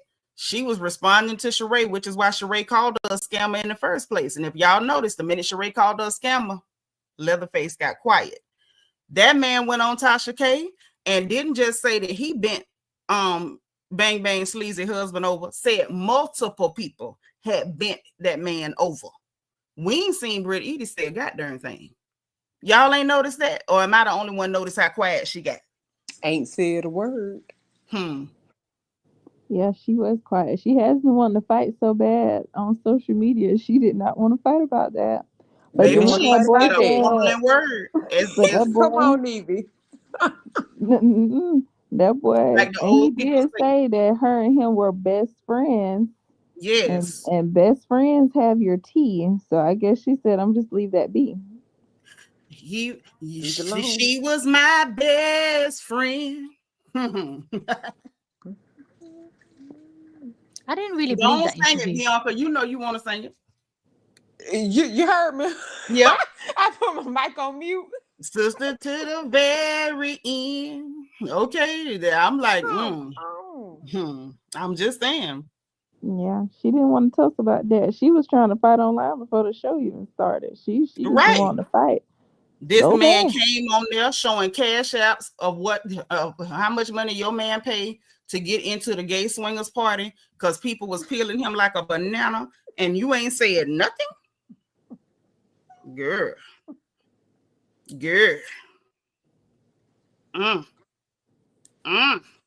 Yes, Carrie, Sheree called her a scammer. Y'all say what you want to say about Sheree. She don't pay her bills, but she ain't no scammer. She might have screwed a scammer, but she ain't one. Listen. I'm just saying. Now, she was, she had the bone Tyrone. My bad. But yeah, she wasn't scamming. She just slept with one. Calling. Yeah, Sheree may not pay a bill, but she never been called a scammer. Yeah, she don't have to. Thelma got the money. Thelma hold the purse. Thelma got the money. I think a lot of people don't know enough about these ladies, and that's why they end up saying stuff like that. Sheree mama got money. like money. So why would she need to scam somebody? Like, But that's the let's show fault, though. That's Wait, isn't definitely her the mom show an fault. author? yes. Because I think I read a couple of her books before. Miss Thelma got coin. Miss Thelma got coins. Remember now, back when her and Kenya was going back and forth, you heard what Kenya told her, Chateau Thelma, because that's Thelma money. Even that is like, you mad your mama ain't had no money for you, Kenya? Clock it. Now clock that tea. Clock it. As y'all say, clock it. Because I caught that. Listen, I laughed at that the same way I laughed at them dried up holes on Potomac, mad because Dorothy had money for Candace to spend. Clock it. Every time I see Sheree, I'm like, Sheree, why you marry that man whose eyes be throwing up X signs like that? That's just wrong. Because he had that NFL contract. It's some women out here right now got an ugly baby daddy that ain't got $20 in the bank. So why she can't marry an ugly man with an NFL contract? Please explain it to me. I guess that song is right. If you want to be happy for the rest of your life, gotta marry somebody that's ugly. No, you don't. No, you don't. But if that ugly man got money, you got as much right to spend his money as everybody else. She wasn't supposed to skip that money. She was not the one that made him a cyclops. When she got there, his eye was already doing that. Screaming. Her children came out cute, so that's all that They matters. sure did. Yep, they got looks from their mama. You called the man a cyclops? Yep. From Percy Jackson. Yep, from that movie. We got a few famous black cyclops. You know, we got Sure Fetty Wap. Fetty Wap is a cyclops. He is. Is he still in prison? I think so. Okay. How long he got? Of course, which is like cyclops. Yes. I don't on his daddy's side. On his daddy's side. I'm screaming. I don't think they didn't even sentence Fetty Wap. They dragging his case out. They kind of hit him with a RICO though. Long as that boy been in jail, he ain't been sentenced. I don't think he's been sentenced. I could be wrong, but I don't believe he's been sentenced. And I do know they're trying to do a RICO. Listen, by the time they sentence him, they're trying to give him 1738. They're gonna have to let him go home by the time they sentence him if they can't make it stick, because he's been in there a long time. Most say good thing I'm in the office alone because I'm hollering. I'm just saying. Okay. Bunny say Bob was ugly and smart, degree from Stanford, and outmaneuvered Phaedra in court by himself pro se. I mean, ain't nobody ever said an ugly man can't be smart. Ugly men have a lot of talents. Ain't nothing wrong with getting you an ugly man. Just don't get an ugly poor man. Don't do that. Don't get a double whammy. Pick your poison. Pick a struggle. If he ugly, he ought to be talented. Don't y'all think? Ugly men usually know, you got to compensate. Yeah, but a lot, here lately though, you see ugly men that don't. They'll go get a regular job and be late to work every day, no ambition, no education, and you be sitting there, I can't get no woman. With that face, son, you better go to an Ivy League school. You better get over there, do something with yourself. Don't you want to be a nuclear physicist or something? Go do something. Young men now, they're not ambitious. They just want a pretty girl to just like them. I guess based on their spirit, because ain't nothing else. I'm just saying. I don't mean no harm. If it's any ugly men listening, I don't hate y'all. I don't. But I'm not mad at Sheree for catching that cyclops. If she didn't get him, somebody else was gonna get him. Yeah, I'd rather Sheree spend his money than some white girl. That's right. Count that money. And the kids are cute. They beautiful. Them kids are very, very good looking children. Yes. Sheree got some good looking kids, but Sheree's a good looking lady. She's a good looking lady, and she stay in that gym, and her body stay like what she say, old and cold. Cold. But Bob ain't like super ugly. Like his ugly ain't like scary ugly. It's not. Yeah, it's just. Yeah, I never said he was the ugliest, but it's just because he got cyclops in his family. I wouldn't have been scared about that. You got a whole NFL contract. Listen, as soon as you come home, I'll put a patch over your eye and cook you something to eat. Let's rest that eye. Yeah, rest that eye. Rest that. You didn't had a long day. You didn't had a long Yeah. day, honey. Let's rest that eye. Yeah. Yeah, girl, I turned into Tony Terry. It's been a long day. I want to take it nice and easy. I'd have slid that patch over his eye like he was Captain Barbosa on the Black Pearl. Just slide that over there. Just don't worry about it. You got to find a way around it. Find a way around it. Now, Carrie, you thinking backwards. Carrie talking about if her mama, since her mama got money, she could have settled for a fine man. Now that's just thinking. Why? So she could be stupid like Candace, right? And marry a poor white man.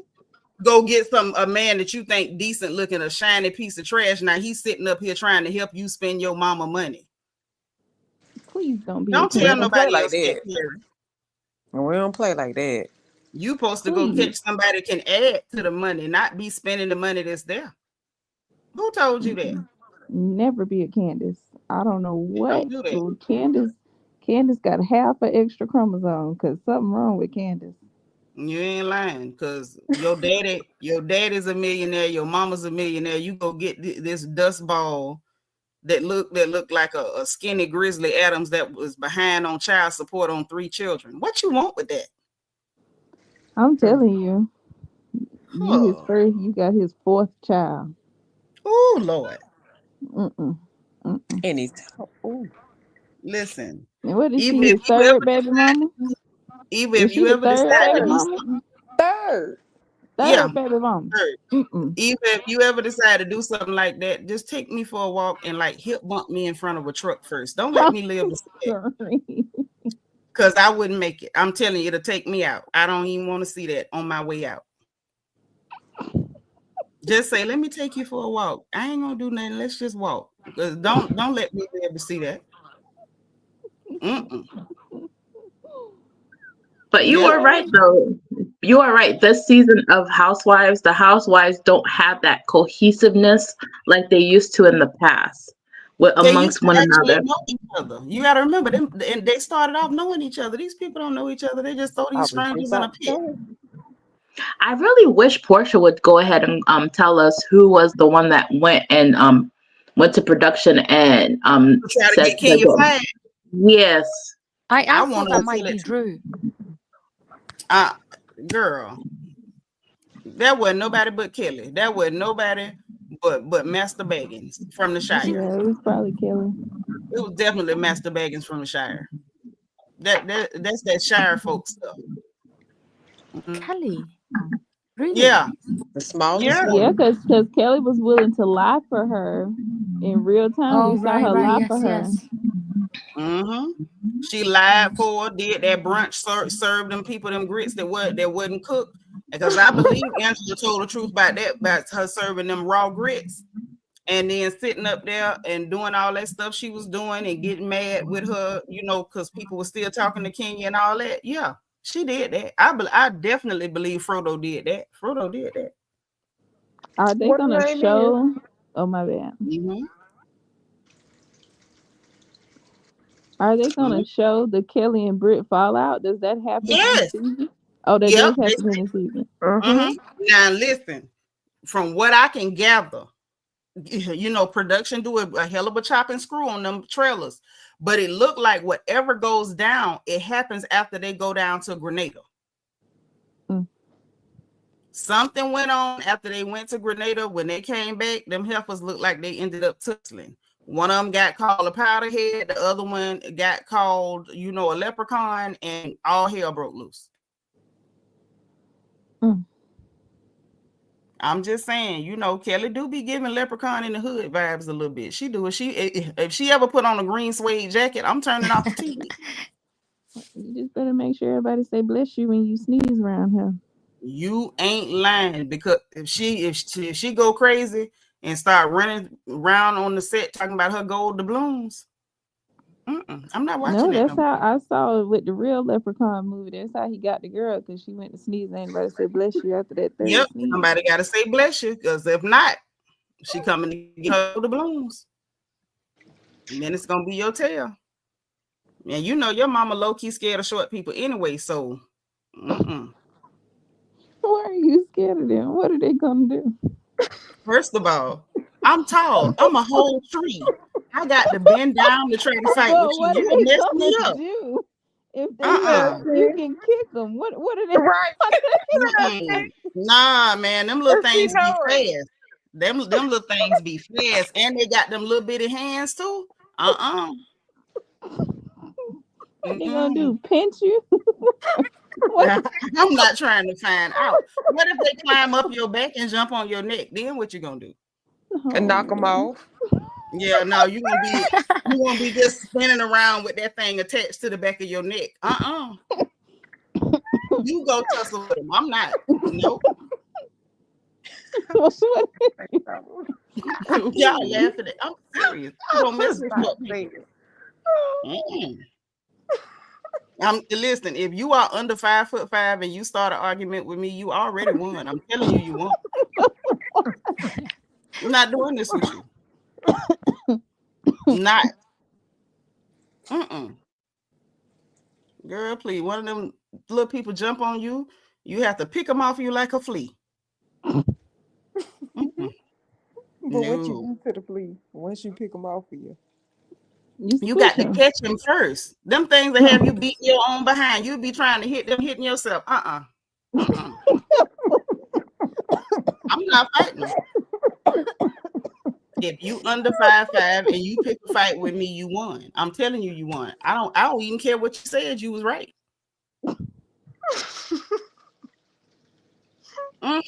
Plus, a lot of them real little bitty people be mean. I know what I'm saying. My granddaddy was short. I know what I'm talking about. Nope. Not me. You fight somebody else. I'm not doing it. Nope. I ain't even arguing with you. And you stand over there. Them little bitty hands. Man, no. And look at Kelli. She got them little bitty hands and like her shoulders real narrow, but she got a full size head. Not a fool. And Kelli might have dwarf strength. Them dwarves be and they be strong. Yep. They be strong. They be strong. I'm trying to tell you, if she ever put on a green velvet jacket, I'm turning the TV off.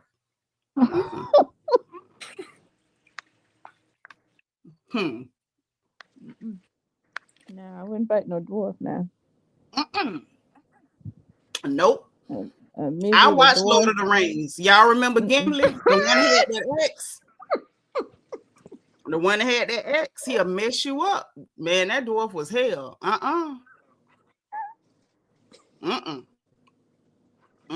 You ain't got to worry about me.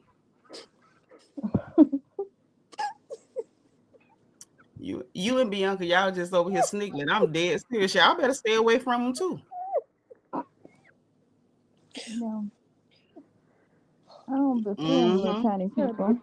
Listen, Linnea's crazy time I take out the nuts and knees, then you not moving. First of all, Linnea's, we can't reach their knees. Who going down there? I'm not. They're not finna hold still for you to get them. They got them little bitty legs. They can move them legs real quick.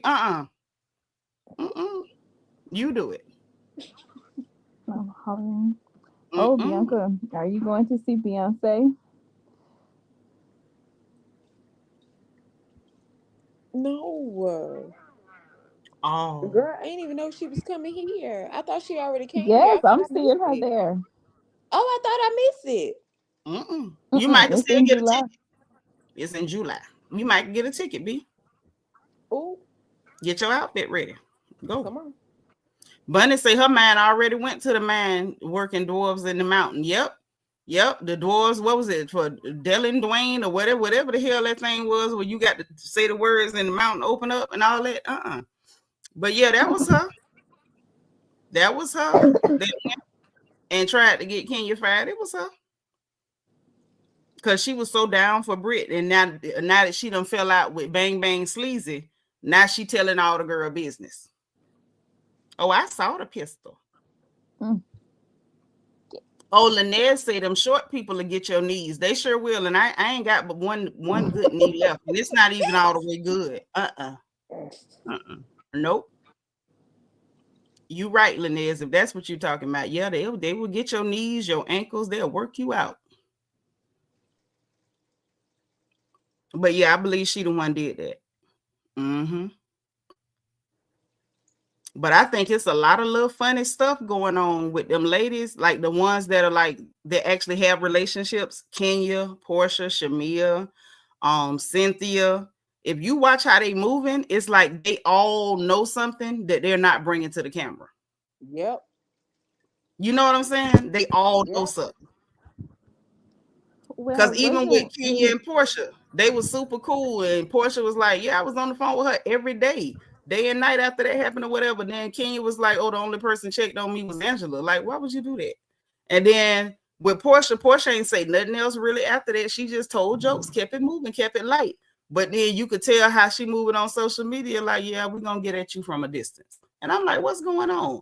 And then we see what's going on with Cynthia. Cynthia know all the ins and outs. She for pay. You know, they wanted to do a campaign, you know, a press run for somebody to go around and say, oh, I like Kenya, but she needed to get fired type stuff. So she was with that, which is weird. The whole dynamic between Porsha and Shamea, whatever they got going on, it has not come to the camera. Whatever they got going on is the reason why Shamea went and said it with Angela. It's the reason why Porsha was talking over that girl music. Because I told y'all that night, I'm like, Porsha acting weird.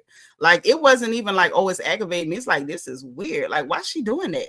And acting like it's a joke. It was that real, like, cold, nice, nasty type energy. Like, why is she doing that to Shamea? And then we see them all jump in the same car and leave. But I'm like, y'all was not okay. But y'all was pretending to be okay. And that's my problem. They not bringing it to the camera. Whatever going on, they hiding it. It was something going on though, because I was half paying attention, but wasn't Candy coming to the internet trying to talk behind Shamea or talk for Shamea? Right. Yep. So it was weird. Y'all know what else had happened? Because you know I be looking. Now y'all know RL, the one that Shamea working with, right? His wife had a baby shower like 2 weeks ago. They was all at the baby shower. You know, the girls in that clique. Porsha there, Candy there, Shamea there. All them girls. They was all there. And when they all did the group picture or whatever, Shamea way on one side, Porsha way on the other side. I say, oh, y'all really at each other's throat right now, but trying to play it cool. You know, and y'all see Bunny clowning me. Look at this peanut. Her and Linez, they getting me.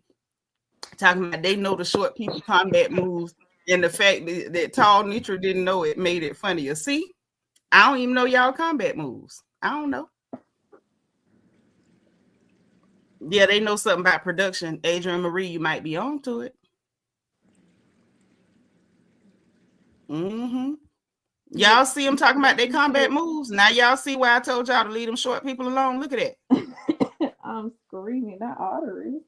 Now you know that femoral artery is right there in your thigh. If they get you, it's over. My sweet say, I wonder why Bravo would bring a hoe on the show. I hope that thing will not get a contract for next. British Toxic need to go back to her hornifish shows. I get what you're saying. You're trying to clean it up. But this the thing. If they could put a hoe on Potomac, of course they gonna, you know, bring a working girl over here. Mia was the beta test. That's why I'm laughing at her. Like, they're not gonna let you on Atlanta. They already hired a prostitute for Atlanta. You can't get that spot.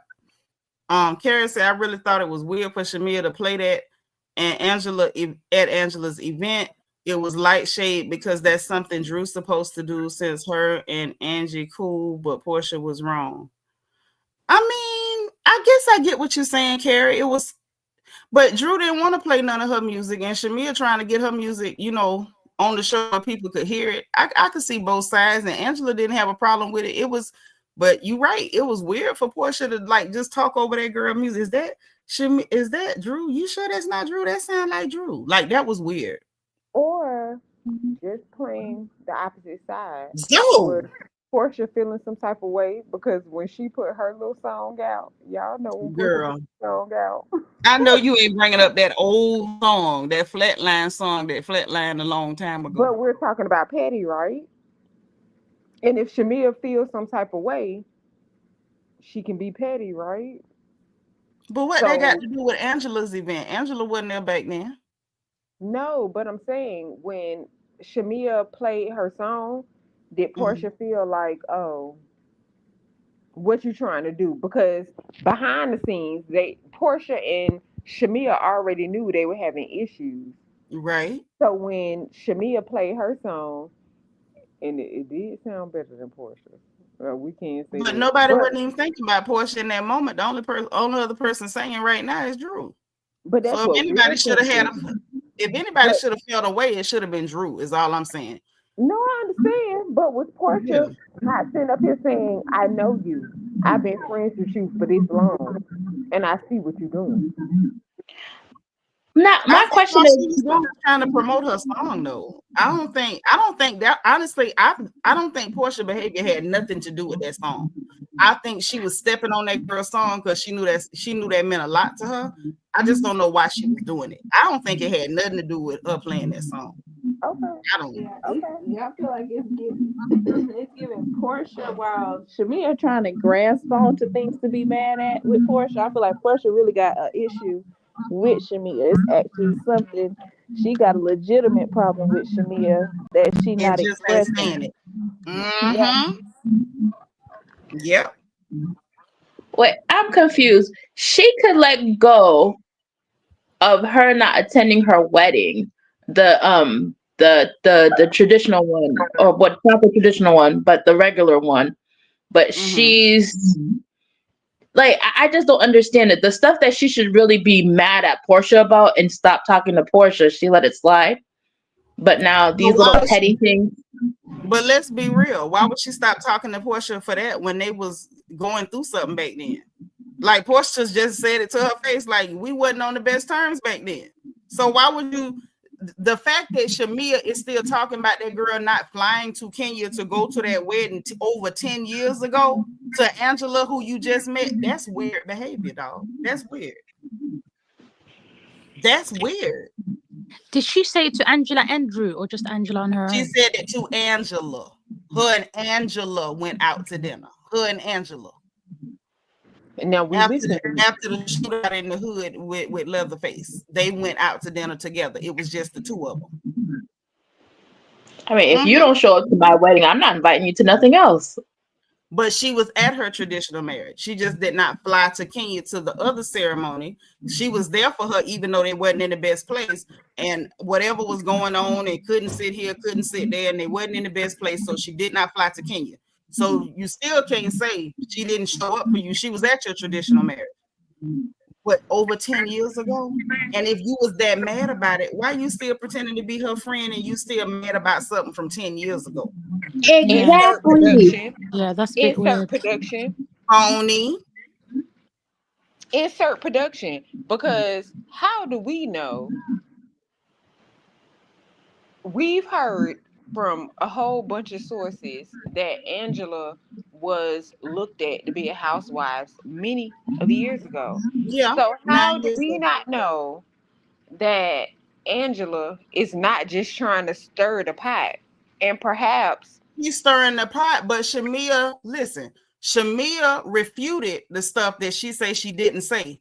At no point did Shamea refute the comment about the wedding. When Angela said, well, because you know the wedding, Shamea didn't say, I didn't say that. When Kelli tried to say, oh, well, you know, you overshadowing her, Shamea was not shy or quiet about saying, I never said that. So when Angela mentioned what she said about the wedding, Angela didn't stir the pot and lie on Shamea. Shamea said that. So why would Shamea be talking about that to Big Ange from 10 years ago? And you just met Big Ange. We can't blame everything on production. Now, production, no, we're not. But all I'm saying put the battery in Angela back to stir stuff up.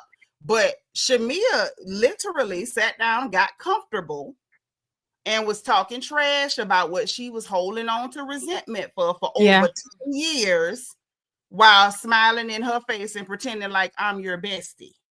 No, but this is Shamea what I'm phony. saying. Listen at me. This is the only thing I'm saying. If Angela had been asked to be on the show for this many seasons, perhaps she watched the show. So maybe she asked Shamea about something that she seen on the show in the past, and Shamea gave her honest response about it, and Angela went and took it and made it messy. We don't know Shamea what is said what going she on said. at this point. Shamea said what she said. Ain't no way to clean that up. Shamea sat down with somebody she didn't know to talk trash about her friend and got mad because her friend heard it and didn't run back to her with it. I feel like that would be shooting Shamea some bail. And the only reason she can't get that bail is because if it was more so in that context of Angela asked being as a fan of the show, I feel like Shamea would have felt the need to point that out. Yep. That's what I'm like. Now it's one thing if Shamea just quiet and she get bogged down in her words and she can't keep it straight. Shamea don't have no problem straightening what she want to straighten, because the stuff that was said that she did not say, she straightened it. When everything came out about them saying, "Oh well, you know, you didn't want her on the show," Shamea beat Porsha talking. You already know that we talked about that, and you showed me the proof in the text messages. You never said that, so she wasn't tongue tied. Nothing was stopping her. When that came out, she didn't say, "Girl, you the one asked me about that." She wasn't tongue tied. Shamea did that.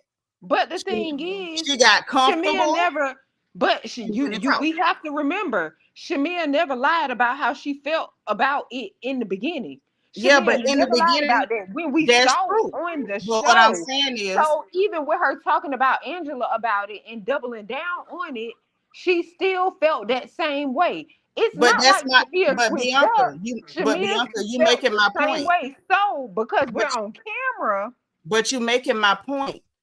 For 10 years, you holding on to it while pretending like you cool. That's some phony bull crap.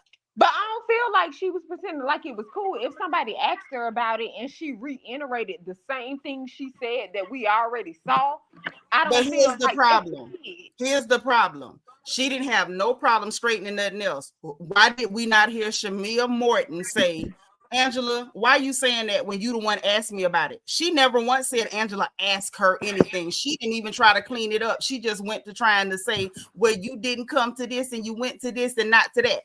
So she never said Angela asked her anything. And I don't believe Angela asked her. I think Shamea cozied up to Angela because she was mad about Porsha talking over her song, and she got comfortable with Angela, and she started running her friend name through the mud. Now that's what she did. And Big Ange added more dirt to it because we see the type of girl she is. She added more dirt to it, brought it to Porsha, and then when Porsha just went ahead and laid it on the table, the stuff that Angela added, Shamea cleaned it up immediately.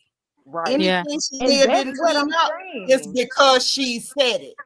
But Shamea never said anything that we haven't heard her say before. It doesn't matter. Only thing. You held a grudge against your friend for 10 years while pretending you were cool. That is phony, and that's corny. If her not going to that wedding was that second wedding was that egregious to you, you should have cut it. It is beyond phony for you to still be playing bestie. Not even if you're gonna still be cool, because you might still be cool.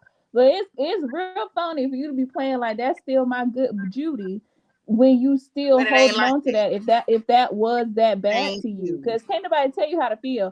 But if that really was that bad for you, why would you still be pretending like that girl is your best friend? Because that's a contradiction.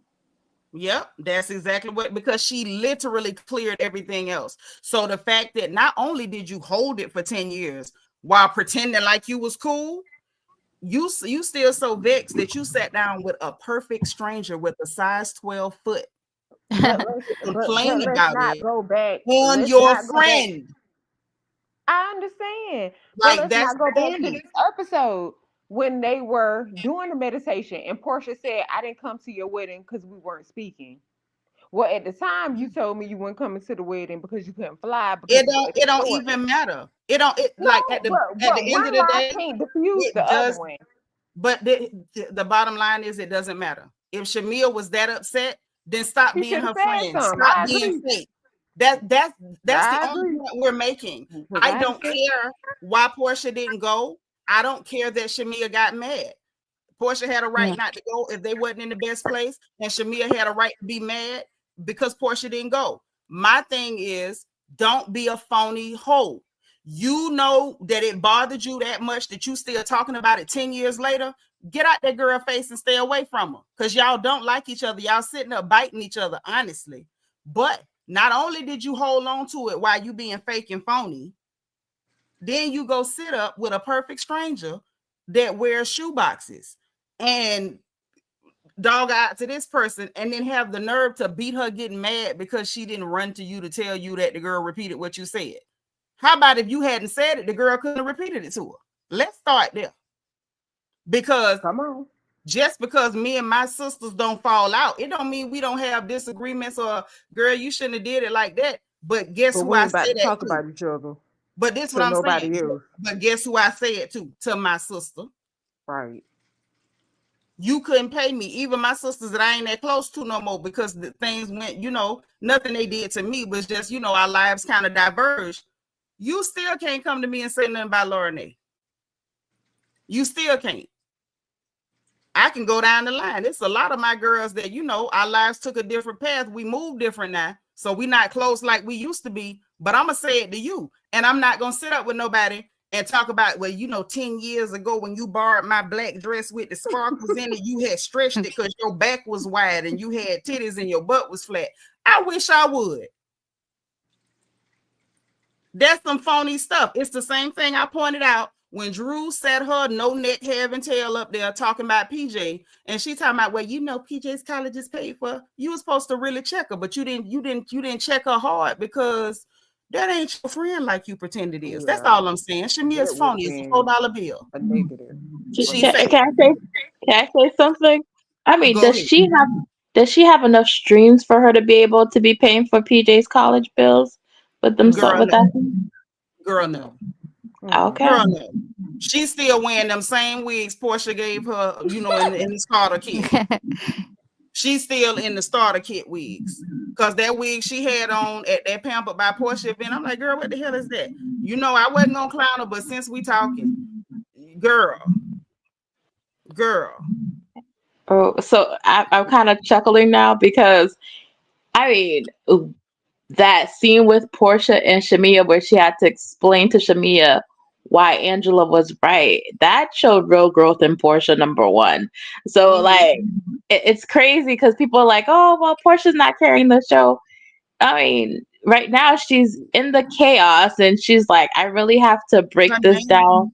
Her name been in the mix the whole time. That's what I said last Sunday. Like, for the people who like her, the people who don't. Say what you will of May. Every week, all I hear is Porsha. Well, I mean, I was gonna joke that PJ's the one that had to make her grow up because of the fact that she's always checking her. Listen, but when she said PJ be low key calling her dumb, I cried. I say, ooh, it always be your daughters. But I mean, if Shamea doesn't understand why Angela can forgive Porsha, then that whole conversation that Porsha had with her really did go over her head about why she was wrong. Right, but the thing is, quite frankly, I don't believe Shamea did nothing to Angela. But I did find it interesting that at least Porsha could articulate what Angela was trying to say. But if we being real, Shamea ain't did nothing to Angela. Somebody told a joke, I laughed. Like, get over it. They told a joke, I laughed. Whatever. I would have never apologized. I can promise you that. I'd have never apologized. I'd have sat there and told her and her shoe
What happened?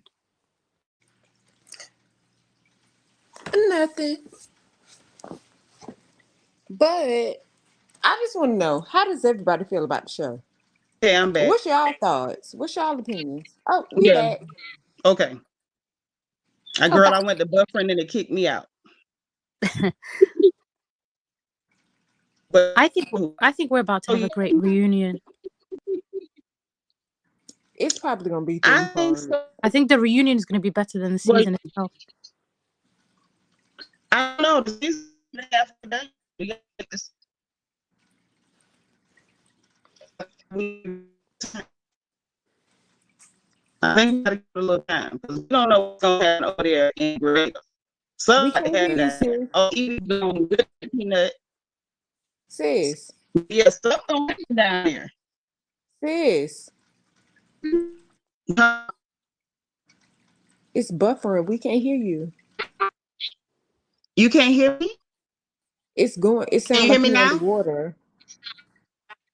Okay. So listen, Xfinity is my ops. So we may as well go on and wrap this up. Let's go and wrap it up, y'all. Any final thoughts? Final thoughts? Can't wait for Brit and Kelli. Okay. Bianca, you? I don't know if Bianca can hear us. I don't know. What not? Miss Dime, you can still hear me, right? Yes, I can hear you.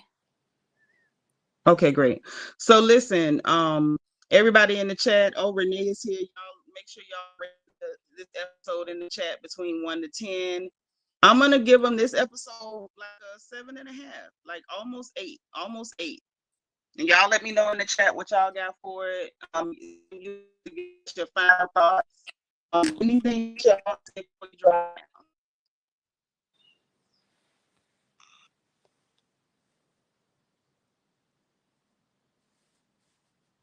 Anything?